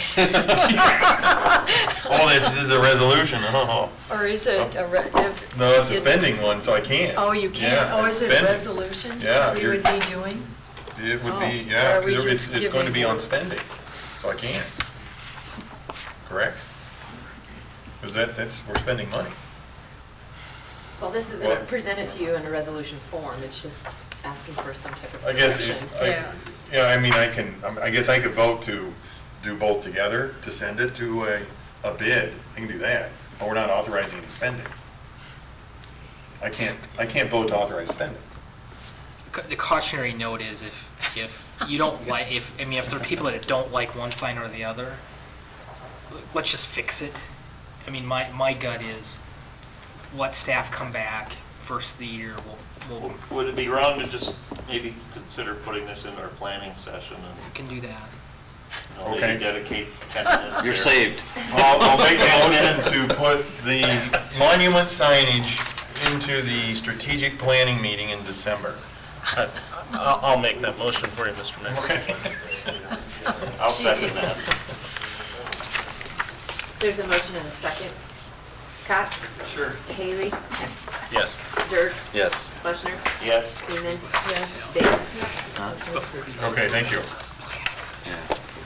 The next report is a West Central Iowa Rural Water Association request to provide water service within a 2-mile limit, and Randy.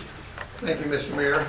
We have received a request from West Central Iowa Rural Water to provide water service to the Danzer subdivision. If you recall, that's a subdivision located on N33 southeast of town, which is within the 2-mile limit.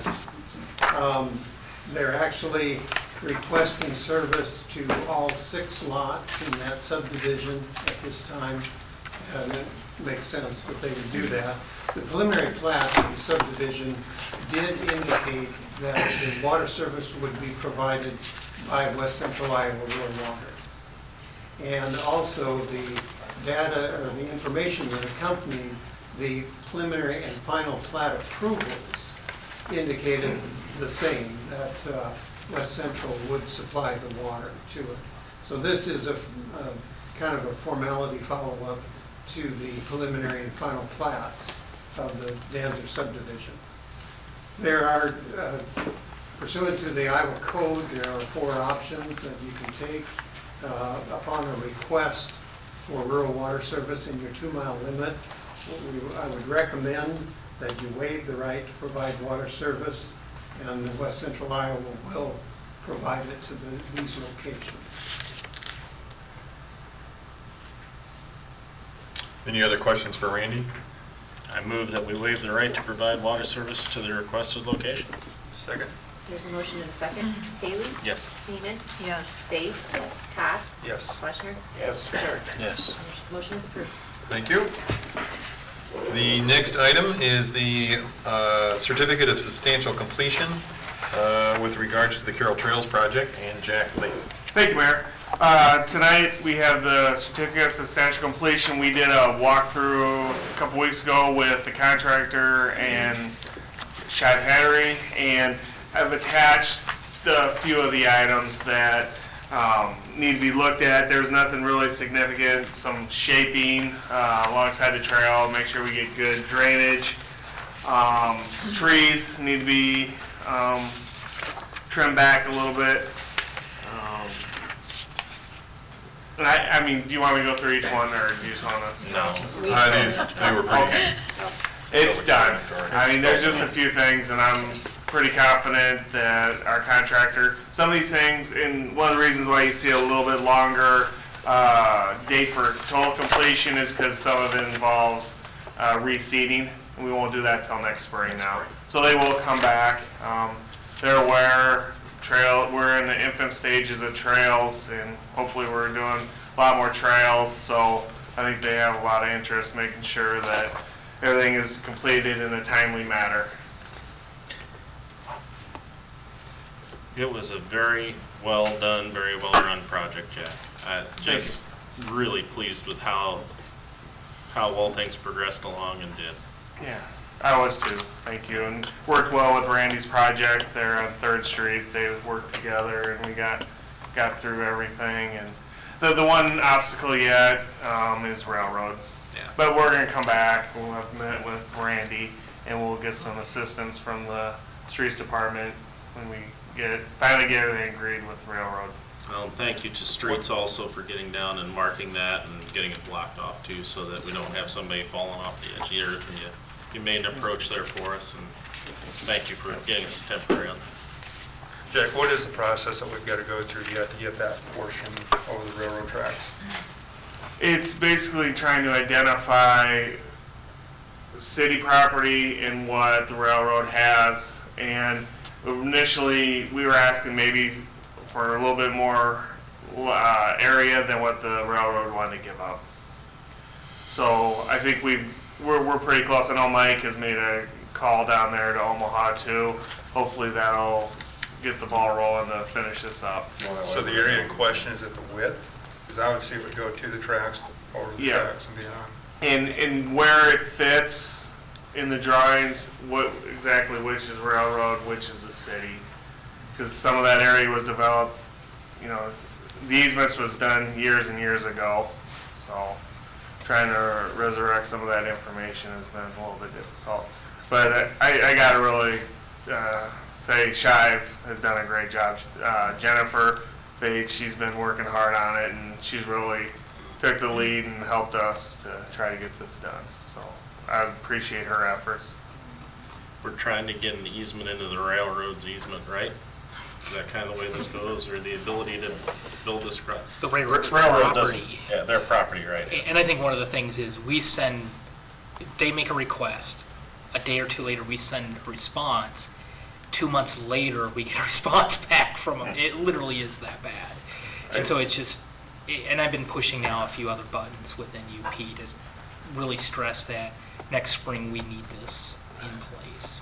There was one day in October, we'll have an agreement to you shortly. So, and then something else came up. Well, we weren't reading the maps right, but hopefully we'll get it worked out. And One of our discussions Mike and I had one morning, we talked about, because I've been seeing stuff about the railroad crossings.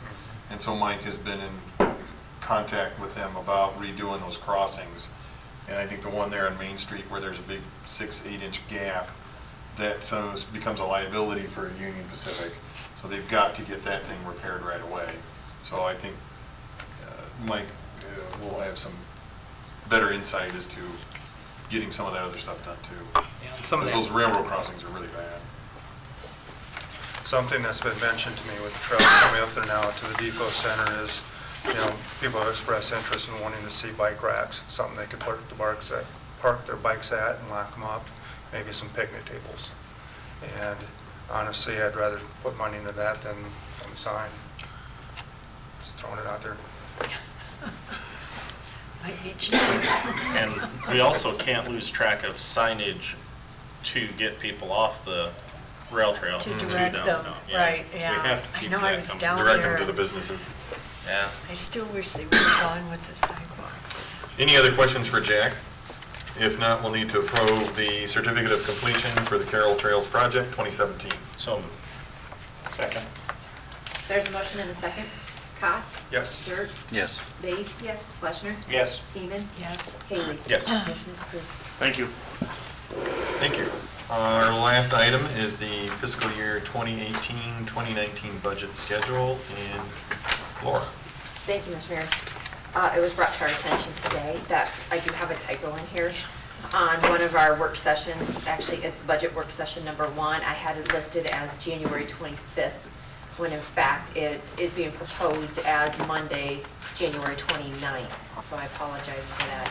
I had it color coded on the calendar in the right spot, just the wrong date noted. Oh, okay. So- So it's not on the Thursday after the 22nd? No. Okay. So No, it's the what I'm 20th. being proposed, or what I'm proposing here, but this is up for council to discuss and what their schedules will allow, is we would deliver the budget books at our regular scheduled council meeting on January 22nd, and then starting the budget discussions a week later on the 29th. Then another budget work session proposed on that following Thursday, February 1st. And then as needed, February 5th, it's the following Monday, and a Thursday, February 8th. I think to do that, because I think some members have expressed some concern about being able to have time to read through the material and so that they understand it a little better. And I'm fine with that too. Well, I know last year, part of the discussion was, it was proposed to deliver budget books on a Monday, then give a week, and then start on the following Monday, but there were some conflicts that Right. were occurred, so that We it went was to the decided to Thursday. start that Thursday prior. At least then you have a week to kind of absorb. So this That's is a your big one. chance to say yes or no, my schedule will work or not work with these dates. And if it does not, what is something we can work with? And I was telling Mike earlier, February 13th, which should be beyond that session, will potentially be an issue for me. And that's a later evening Oh. commitment. Yeah, I just have to be at the Legion Hall by 6:30. So.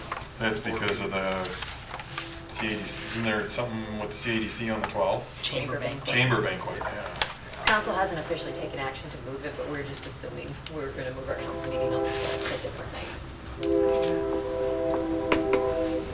Right, to the 13th. That's probably what we'll Proposed. propose as an option, is to move it to Tuesday. Yeah, the only thing I got is March 12th. I'll be probably via phone. I've done that to you every year since I've been here, so, That would be for the public hearing. yeah. They can't move the chamber banquet to the 5th? No? I wish they would. No. I mean, Because we always have second and fourth. That's always been, that's the way it is, except for holidays. I already raised the I complaint. know you did. Bend me, shape me, any way you want me, as the song says. All right. Maybe we should hit that one for next year, Mr. Mayor. Yeah.